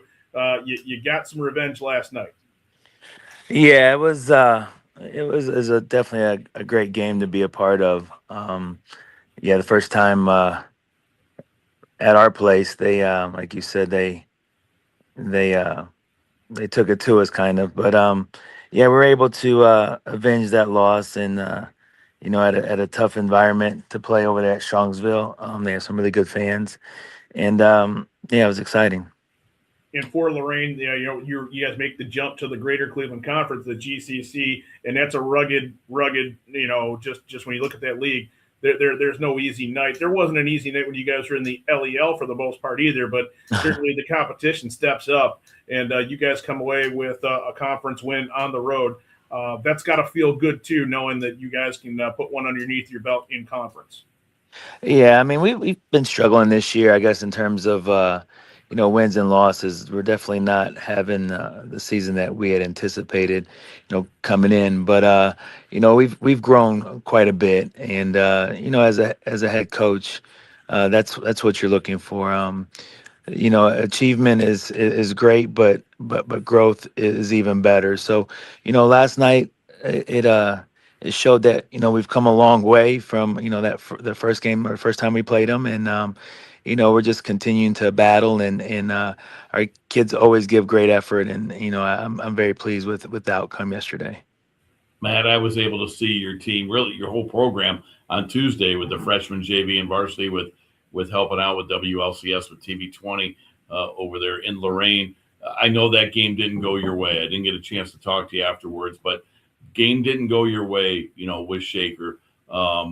In the season that you're having, what does that say about your kids that you could go on the road a few days later with the season you're having and get a big overtime win at Strongsville? Well, our program is built on a really great foundation. I mean, it's about character and resilience and growth, as I mentioned before. So those are things that we continue to do. That's what's consistent, and the wins will come. But like you said, it didn't go our way on Tuesday, and it really hasn't been going our way in terms of wins and losses, through the course of the season. But there's small wins, and then when we come up short, they're definitely lessons, and we watch film and we look at things that we can do better and what we can do to make adjustments. But what I'm most proud of right now is just the fact that we're staying together. We know what the goal is, and we have great young men that are doing their best to do the right things, and it's going to show eventually. Time will tell. Coach, let's go back to last night. To get that win in overtime on the road, was there a play or two or a moment or two that made the difference for your team? Ironically, or coincidentally, the plays that stick out are the buzzer beaters at the end of the quarters. They hit some. I think one was like a half court shot. One was almost a 3/4 shot, if I remember correctly, right at the buzzer. And you could just shake your head and applaud the kid for being able to throw it up there and making it. But when they came back to the bench, and we talked about it, and it was just a mark of resilience. And so I think that's 6 points right there that weren't accounted for, but it was 6 points that we had to make up some way, somehow, and they went out and did it. So we had an opportunity to win it in regulation, and we came up a little bit short there, and we really didn't execute what was planned. And but one of the things that did happen was they ended up getting the ball going down, and we hustled back to make a play, and Kane Taliano did a great job of tying the ball up and stealing it, and which allowed us to go into overtime. But I think that was some key plays that kind of stood out for us. And again, just giving credit to Strongsville fought too. They played a hell of a game. But our kids, based on what it is that we've been doing and how they've been resilient and staying together, I'd like to think that we kind of deserved that one last night. Matt Killian with the Lorain High Titans is our guest. And Coach, if it's a tough campaign and maybe the expectations at Lorain, certainly those are about as high as they get historically when you think about our area. You have athletes there that are in the process of putting it together, night in, night out. It might not be as explosive as in years past, but is it a situation maybe that, you're through, 17 or 18 games now, and perhaps playing the best brand of basketball you can at this phase on the calendar now that everybody's kind of seen where their strong suit is? Yes. I mean, we've been making adjustments and trying to figure out what works for the group that we had, the group that we have. And, it's as a coach, you're trying to figure out what makes sense. And, it's great to have a system in place and having those players come in and do what you need them to do, and all that, is ideal. But at the same time, it doesn't always work out that way. So we want to maximize the positives and the abilities that your players have, and minimize their weaknesses, and try to turn those weaknesses into strengths through the course of the year and off season. But right now, we're continuing to get better. We have to make intelligent basketball plays in order to be successful. We can't just rely on our athleticism or skill at times. Sometimes you got to think the game through and you got to pay attention and know what you're supposed to do. But at the same time, they're working through that too.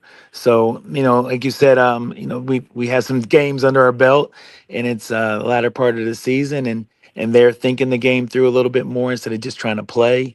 And I think it's gonna pay dividends for us. Coach, we've got your game on Tuesday night over at Avon. We're looking forward to that. How cool is it for your fans in Lorain to be able to go there on the road for a game in Avon as opposed to, having to make that trip to a Strongsville or to a Minner or even Medina in terms of, you're talking 40 minutes, an hour and 20 minutes out.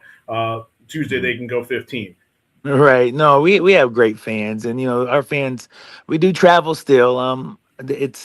It's one of those things, when you're supporting a local high school team, the way that our fans do, sometimes even though that trip might be challenging, they still they try to come out. But as you said, being a little bit closer, going to Avon, it's easier for our fans and our parents. And I like looking in the stands and seeing those faithfuls who support the students, and they don't look at our student athletes as just entertainment. They look at it as young men that they need to support, and I think that's huge. So I'm looking forward to Avon's having a really good season. Their entire program, their school has had a lot of success. So congrats to them. It's one of those things. We'll have another opportunity to play a really good team on Tuesday, and we'll do our best to be prepared, and we'll figure out what we need to do at that time. Well, we are looking forward to seeing you and your ball club over there at Avon on Tuesday night. Want to thank you, congratulate you on the win last night, knocking off Strongsville in overtime, and thanks for taking the time this morning to connect with us, Coach. We'll catch up with you on Tuesday. Sounds good. Thank you for having me. I really do appreciate you guys. Our pleasure. Matt Killian with the Lorain High Titans coming off of a victory. And right now we're going to transition into Lorain County League basketball. Larry Babix is on deck, and I think that we're connected with Coach Babix. He can't hear us. This is happening every week, Larry. It's sorry about that. He knows the drill. We're going to have him reconnect with us and then see what goes on. Take a quick break, and then we'll get right back to it. Stick around. It's the Nick Abraham Saturday Sports Wrap-Up Show online at WEOL.com and streaming on the Chronicle Telegram. At Nick Abraham Elyria Ford, we make it that easy. This month, get 0% on all 2025 Ford F-150s, including Lightning, regular cabs, super cabs, and Super Duties, plus all Explorers and Escapes. Stop in or shop us at buyabraham.com. All right, we're going to give us another crack and see if Larry can hear us now. I got you. All right, yeah, just second time's the charm, and that's got to be on our end, Larry, because I think that's happening more and more lately. But thanks for joining us this morning. You come in with a 72-70 victory over Firelands. That one tighter, I'm sure, than most people expected. But give credit to Firelands; they're playing better basketball lately. We've seen them a couple of times in recent weeks. A physical ball club, and again, but we'll go ahead and let it rip with you, Larry. I think that one turned some heads in terms of the score. Yeah, I mean, we talk all the time, guys. Our league's very, very competitive. I mean, Firelands has always been up there battling with us. So we'd have nothing but respect for Colin, his staff, and his kids. And, they're finally somewhat getting healthy and been able to string a few games together as a group. So, and they can always hang their hats on defense, but, they did a really good job attacking the rim last night. They only made, 2 3-pointers. So they really hurt us around the rim. Honestly, just beating our guys off the dribble a lot from the wing and stuff like that. So, that game actually went into overtime. They did a good job fighting back, hitting a shot with a second or two left to force overtime. And then, we were fortunate enough to come out ahead, in the overtime. Larry, you mentioned getting maybe beat up a little bit inside, and certainly you're not going to be bashful about an effort and what you expect out of your guys. That being said, Aiden Fortner's a tough guy to prepare for. And, when you look up and down your roster, you got a lot of talent, but maybe nobody that really matches up with a guy like that quite the way you would want. Yeah, I mean, yeah, Aiden's a load. I mean, he's been for a while, and glad he's a senior. But the Lima kid played really, really well. The Burry kid played well.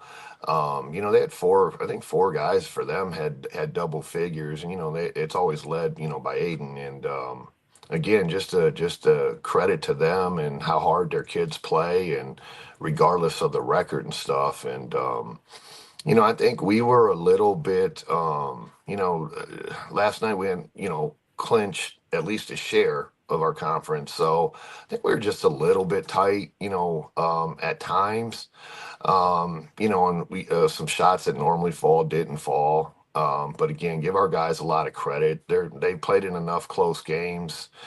We had an overtime game with Keystone, a few weeks back, and we're able to pull that out. So our guys know how to win, and make plays and come back, from some adversity.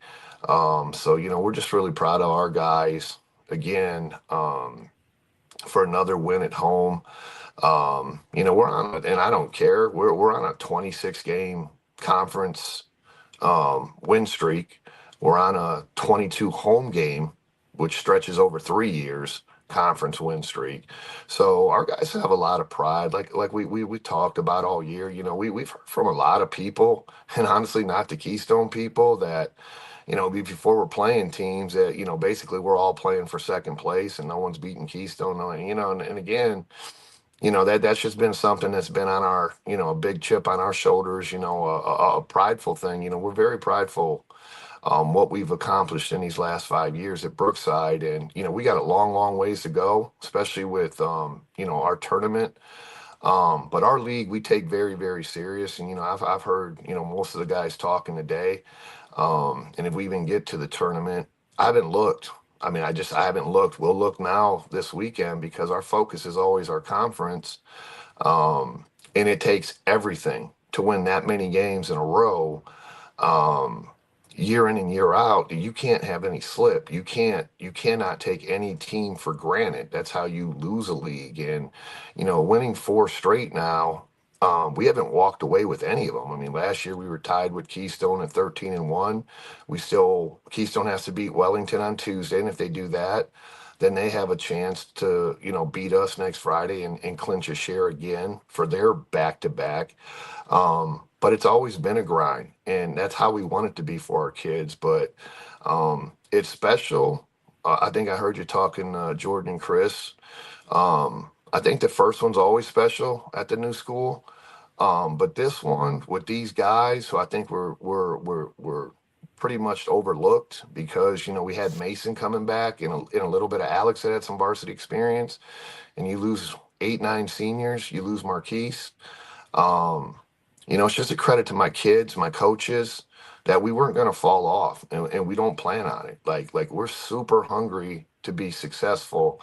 And again, that goes out through, everything that we do at Brookside, and it starts with our leadership, Mr. and Mrs. Atkins, Mr. Cook, our superintendent, the support we get, our strength coach, Coach Bear. We're at it all the time, man. We're on these kids. They allow me to coach them hard. We've talked about that. And they're hungry, man. They just want to win. And, I'm excited for those guys, to cut nets down again, to get them hats, to get them T-shirts. That's important. We talk, and, I heard it somewhere, and I don't know, college coaches or somebody said, banners are forever, man. They hang forever. So, go up there and put another number on that banner up there that was pretty barren before we got there. It's your turn, even though you've been a part of 3 others, most of these juniors. It's just really important. It's important for our community and the support we receive, the crowds we get, the words of encouragement from teachers, from everyone that supports these kids and us as coaches. We owe it to them to do everything we can to be successful and to win championships. Larry, going back to last night for a minute, how hard is it, and how when you have to flip that switch, when you think maybe you've got a game won, the other team hits a shot to send it to overtime with a second or 2 to go. I'm sure their fans are going crazy. You've got to gather your kids in the huddle and go, look, forget that, and we've got 4 minutes. And then How do you do that to get them to refocus? And how important is the start of overtime, no matter if you were the team that was ahead or behind? How important is that start of overtime? Because it's only 4 minutes long.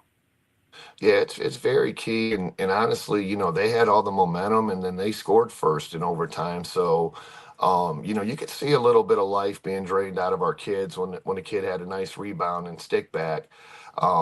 But as we talked, we had just been here a couple weeks ago. We've been in close games. We've played good competition. And again, it just turns it into a 4-minute game. Just go execute. And, again, our kids did very well in overtime. They made their free throws. They rebounded extremely well. They limited them to pretty much one shot in the overtime period. We had, constant foul trouble all night. So you're kind of dealing with that a little bit.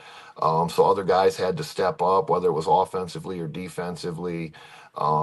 But these kids are winners, man. They're going to figure out how to win. I mean, we trusted them. They trust in us. And, when you do the right things and you work hard and you watch film and you pay attention to details and practice and stuff. And, I've been on here enough on Saturdays where, I haven't been real happy at times. But these guys are super focused, super locked in.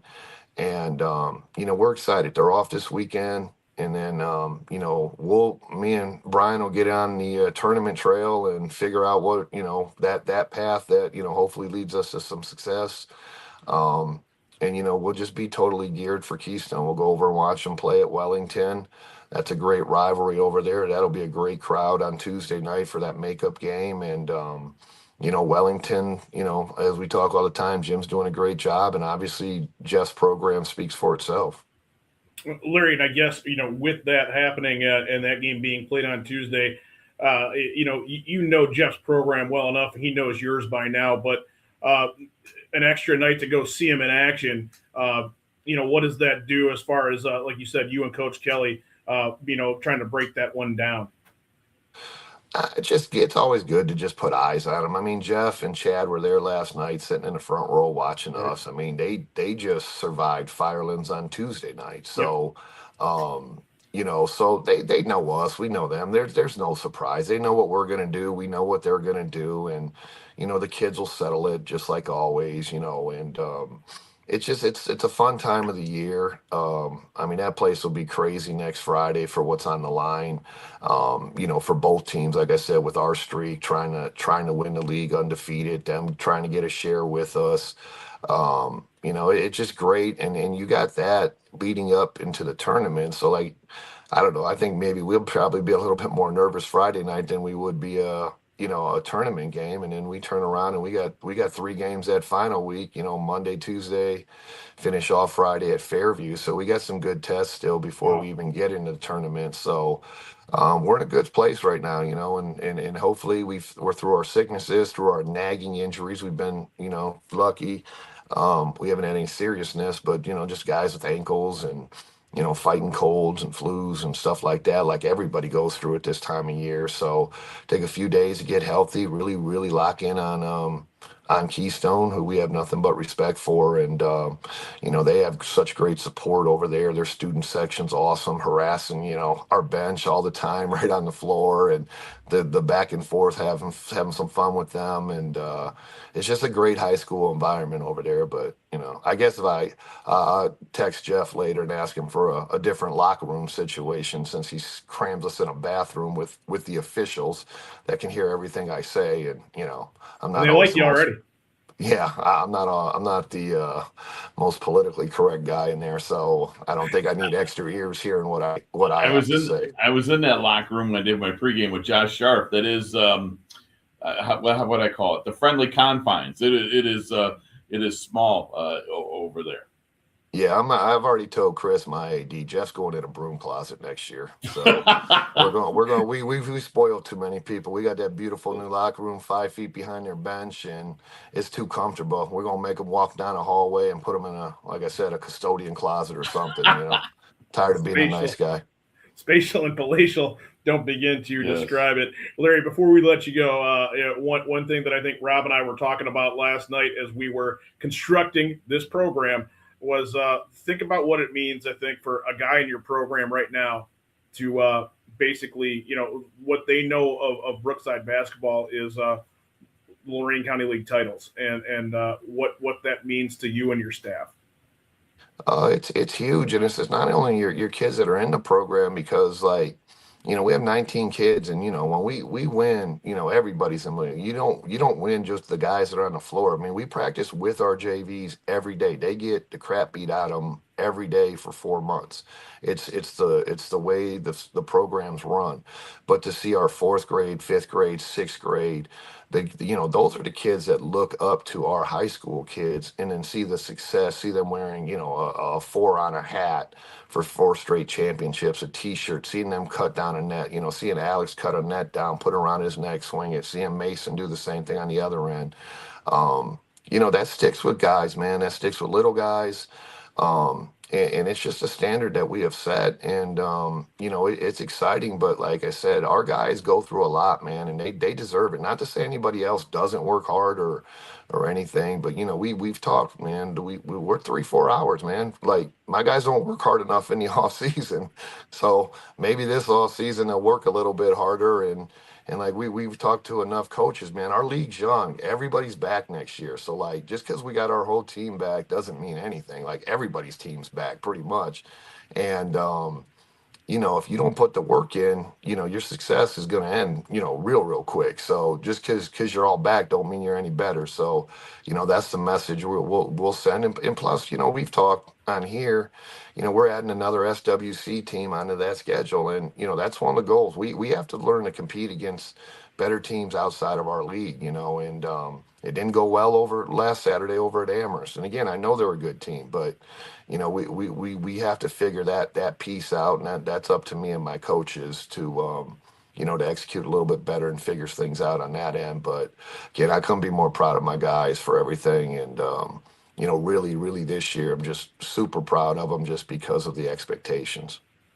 Larry, thanks for catching up with us this morning. Great to talk to you, and we're looking forward to seeing you next Friday over at Keystone. Yeah, that's going to be awesome, guys. I'm glad you're there, and that's going to be a great night of basketball all around, the environment and everything. And again, man, just appreciate everything you guys do, and our newspapers here, and support the newspapers, man. We didn't even have papers there last night, and I'm not mad at them. Like, we got to support the Chronicle, we got to support the Journal, we got to buy subscriptions, man. There's just not enough of them to get out and cover everything on a Friday night, on a great game last night. So, that'd just be my public address, announcement, man. Support those guys. Those guys are great writers. You guys do a phenomenal job with your shows and covering all of us and covering everybody in the county. And as coaches, man, we appreciate. Our kids love being on the radio. Our kids love talking to reporters, man. That's big time. That might be the biggest, stuff they get their whole career. So we really, truly, all of us coaches appreciate everything you guys do for us. Well, we appreciate that as well, Larry, and thanks. That'll be, I think, on Rocco's cut list in terms of a highlight coming up here. So all the best to you as you prepare for Keystone. We'll see you Friday night. Yeah, look forward to it. And who's ever interviewing me, if you're there, Rob or Ron, whoever, we're not doing it in the locker room. We'll go find a hallway. It'll be Jans. I'll tell Jans. Larry, I will tell you, it's my 59th birthday, and they gave me the night off, so I won't be doing the game. I didn't ask for it off, but I guess they figure when you're 59, we can't ask you to stay up that late. So I'm going to leave you in the hands of Ron Jans. Don't violate HIPAA, Rob. Come on. Yeah, no, that's good, Rob. You don't look a day older than 29, but happy birthday. Thanks. We'll catch up with you next week, Larry. Thank you. Thanks. From Larry, we go to just down the street over in Avon, where Mike Fitch joins us now. And I'm sure that the evening treated you well last night, Coach, after you came away with a overtime victory over Amherst, 87-79. Caught up with you last night. You seemed pretty excited. Certainly 87 is a big number. How do you get to that total? Oh, man, I don't know. My varsity assistant who runs our offense was pretty excited about it. Honestly, we didn't play much defense on one end, so that kind of led to some more possessions, which, I mean, that's an Amherst game that we're going to have. So proud of our boys. We had a big lead, and they came back because they're a good team. We had a nail-biter right at the end where we executed a play and got to play 5 quarters and then got the edge.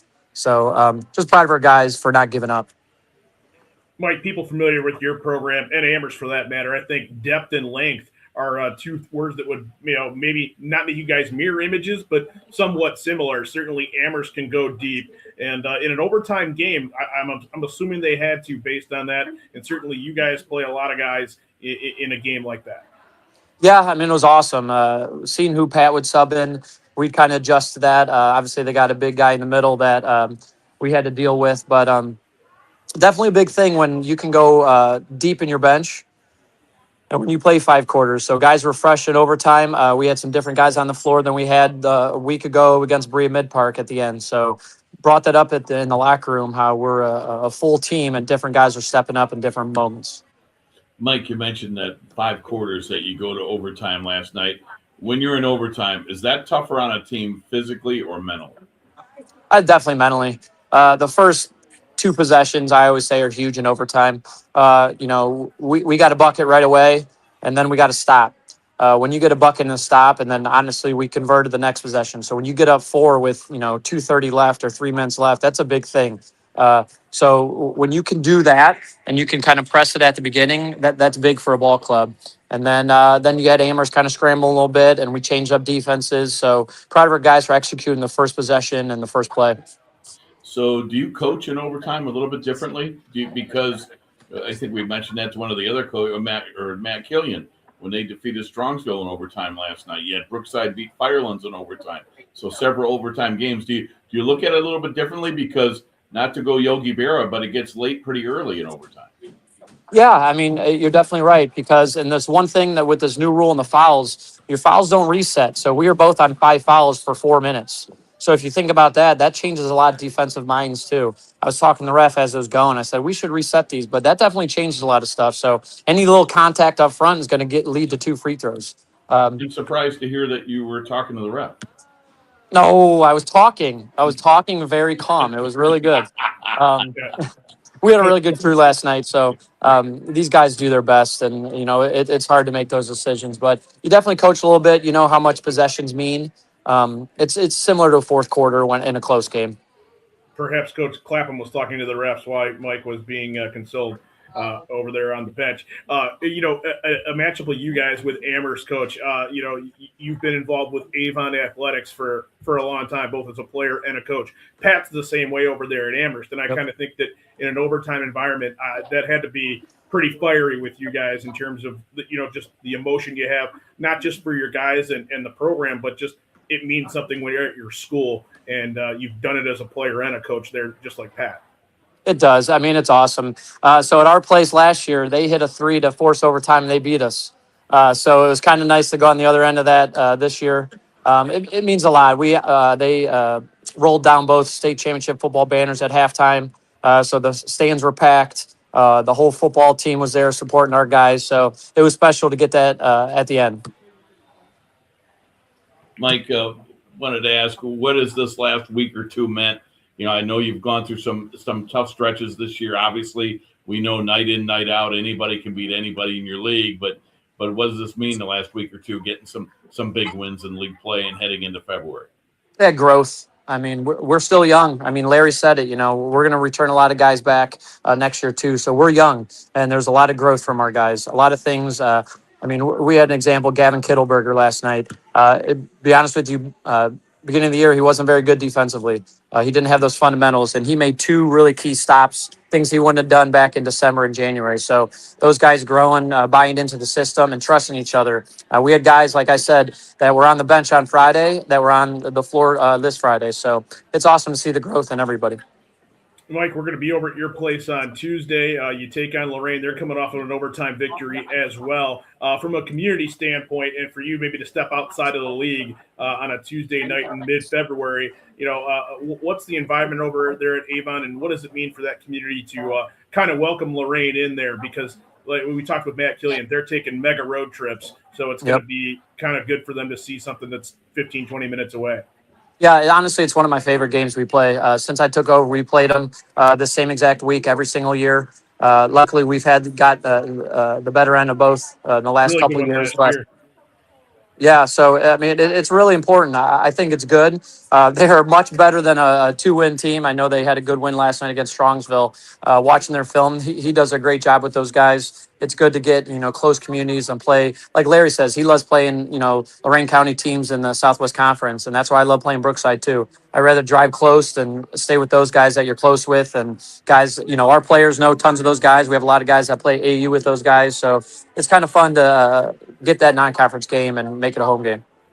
Well, Mike, before we bump into you on Tuesday, Rob and I both echo this. I think we were talking effective communication with you on Friday night makes our job a lot easier, and certainly we had that. So we want to thank you for that, and it was great to catch up with you this morning. I think that we're where we need to be at this time on the calendar right now. Absolutely. It was over text last night, but sometimes you got to, make decisions for Saturday morning. Right now we have our big youth tournament going on. We have 107 local teams at 5 different gyms right now. So that's where I'm at running that stuff. So, I guess I made the right decision. There you go. You stayed away from us. That's always a good decision. Just ask anybody that we bump into. Good. No way. We'll see you out there. Good luck this morning with the youth movement over there, and we will bump into you Tuesday night when you welcome Lorain. Awesome. I appreciate you guys. Thanks. That's Mike Fitch with Avon, and coming off of an overtime victory over Amherst. We'll catch up with him again Tuesday, as we mentioned.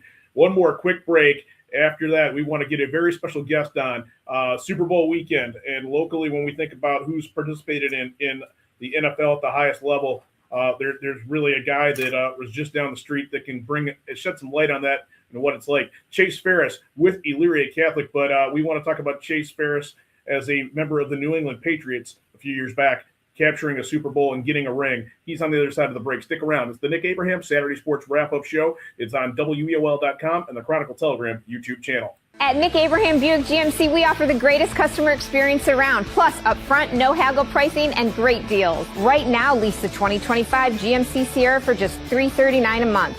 Stop in or shop us at buyabraham.com. Hi, Tim Elkhorn, radio voice of the Cavs. For several years, you've heard me talk about EcoTree Services on WEOL. Recently, I needed trees removed, so of course, I contacted EcoTree. They did an incredible job. The folks at EcoTree were timely, efficient, and the work was flawless. Take it from me. When your trees need attention or even require removal, contact EcoTree Services. Like me, you'll love their work. Find EcoTree Services online at ecotreeservices.com.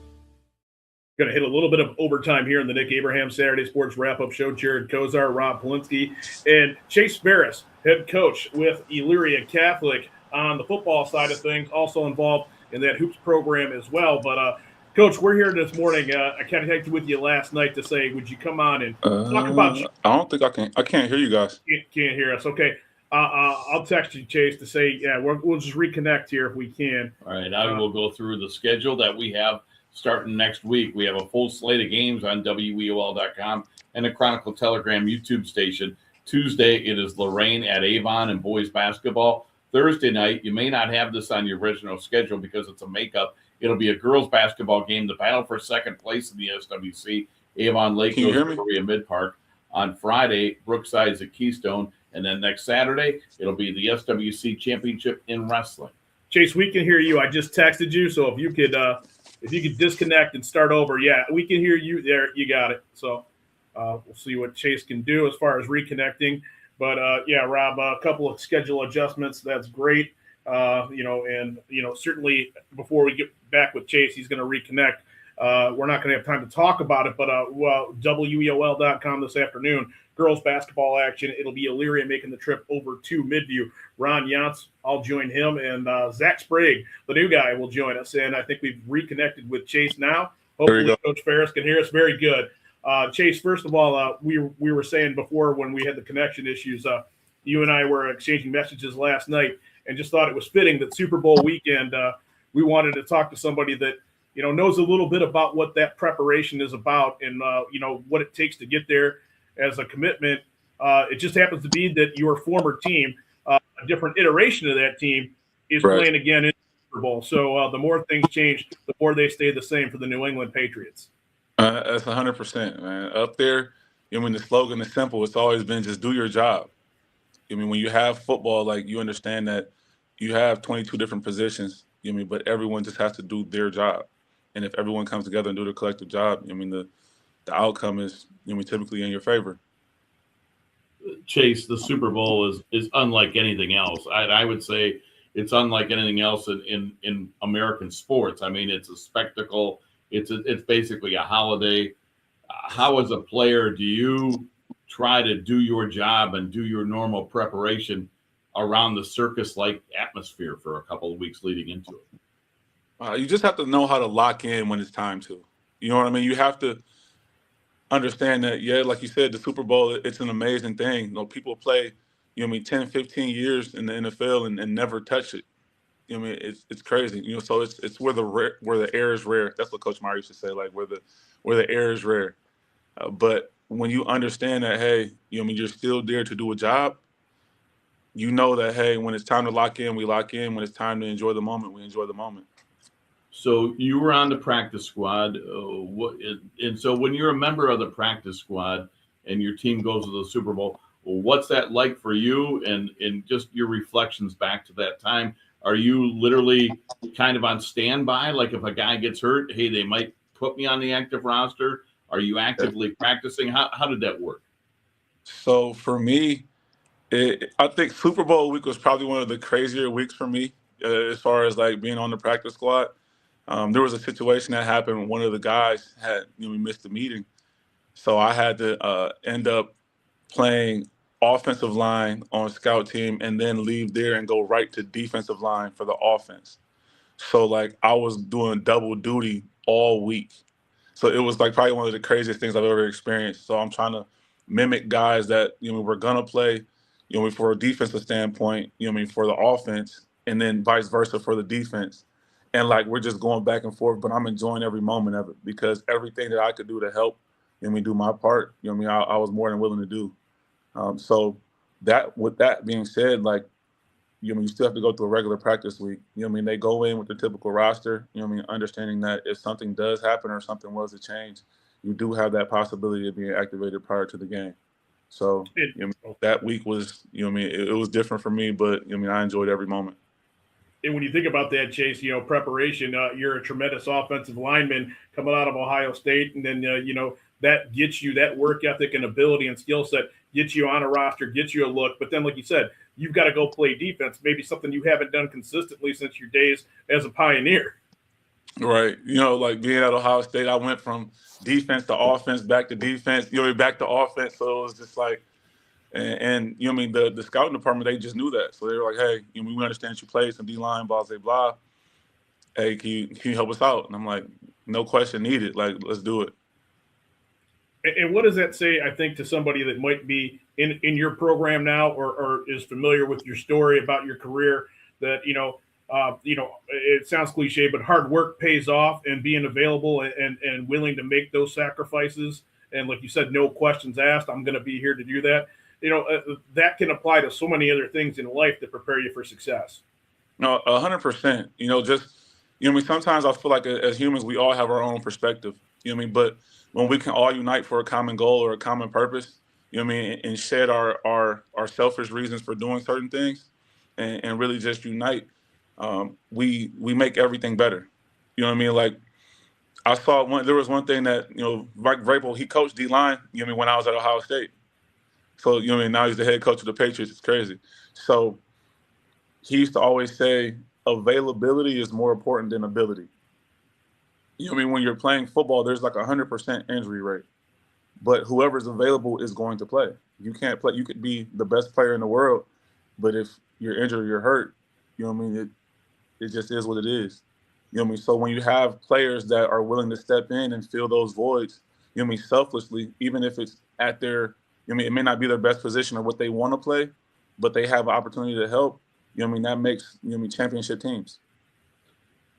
Coach, a couple questions for me. One, as the years go by and it's always Super Bowl weekend, do you kind of look at that ring, have reflections, memories I'm sure come flooding back to you?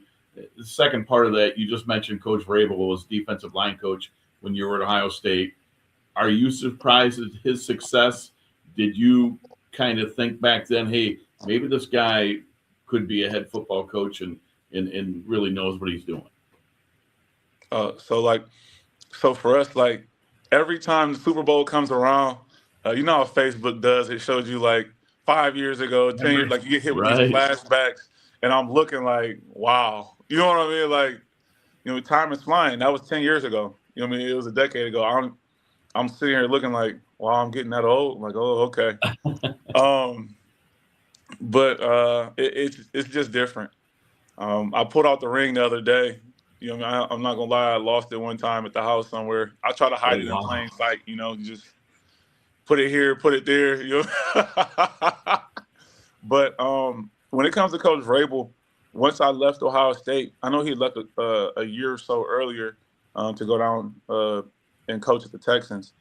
But like once you get into the league and you understand like the reputation that he has as being like one of the most prepared players like ever, having a tremendous football knowledge and really a large scope of the game, you knew it was bound to happen. Like I think he, within 3 to 4 years, he was a head coach. He went from coaching D-line at Ohio State to being a head coach in like 4 years. It's crazy. But it just shows you the level of respect that he garnered over his NFL career. Like I can't even say he played 10 plus years. It was something crazy. So. Like, yeah, like it was something crazy. But like you don't play that long without really understanding the game and the the overall flow of it. So.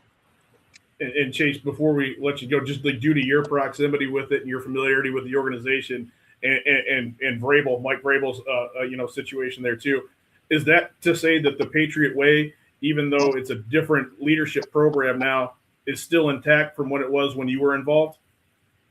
Oh, 100%. You know what I mean? Some things just don't change. You know what I mean? Like I said, Vrabel was a part of that there. You know what I mean? Prior to me being there, he had three Super Bowl rings with the Patriots. So like you got to realize like that he was in that. He's part of that dynasty. You know what I mean? So when it comes to that, like you kind of bring certain things back, and at the same time, some things just don't change. Well, Chase, wear that ring tomorrow with pride. And my last one for you is, who are you rooting for tomorrow? I mean, that's a no-brainer, right? They might have their work cut out for them, but they got some fans here in this area. And certainly you're a part of that, Chase. And I think people familiar with your path, certainly they may be New England fans tomorrow as well. Real special to connect with you today on this weekend. I know we've talked about it in the past, but it seems each time we've gone down this road with you, we get another anecdote or another story. So, I'm just going to say maybe book this one a year in advance on your calendar. That we'll be reaching out again on this weekend to connect with you next year at this time. Man, sounds good to me. I'll be ready. Thanks, Chase. That is Chase Ferris, Super Bowl champion, Chase Ferris. That's awesome. Not very many people in our area can say that. And then his team is playing. Right. Yeah. And not to be a smart aleck, but, when he says, hey, some guys play 10 or 15 years, they never sniff it. Well, our team hasn't been in it in 60 years. Right. I mean, just to make a point of how rare it really is, and to have him there with a ring and I've seen that ring, that is as impressive as it gets. And that's a great throw. And I never knew that he had to really practice that whole week on offense and defense and had no idea. And you know how Belichick is. Right. It might have been Saturday. They make a roster move and say, Chase, you're dressing tomorrow. And with his athletic ability, he might have played tight end that day. Who knows? Hey, get in there opposite Gronk. Right. That might have happened. So, boy, we went a little bit over today. I got to get rolling because we've got basketball on the girls' side this afternoon over at Midview. I'll join Ron Janssen, Zach Sprague. Rob Polinsky will be with us as soon as he can get back with us following the birthday celebration. Big week ahead on WEOL.com. Just want to brace you for that. We've got Tuesday. It'll be boys basketball, Lorraine at Avon. We're going to have a makeup game on the girls' side, Thursday edition. Don't normally have that. Avon Lake will be at Berea Mid-Park. We lost that one last week due to weather. It's going to be on the schedule for Thursday. And the showdown of showdowns in the Lorain County League coming up Friday night as Keystone hosts Brookside. Thank you very much for being a part of the show today. We want to thank our sponsors, Nick Abraham, Elyria Ford, Nick Abraham Buick GMC. You can find them at Route 57 and Broad Street in Elyria. Lorain County Community College, quality education for good jobs. the Lorraine Medina Rural Electrical Cooperative, your local Touchstone Energy Corporation, and the folks at Eco Tree Services, complete tree care company. For Rob Polinsky, I am Jared Kozar saying thank you very much for being a part of it today. Stick around. We'll be on the broadcast waves once again over at Midview in just about an hour. Ron Yance will take you home from there. And have a great weekend. Stay warm.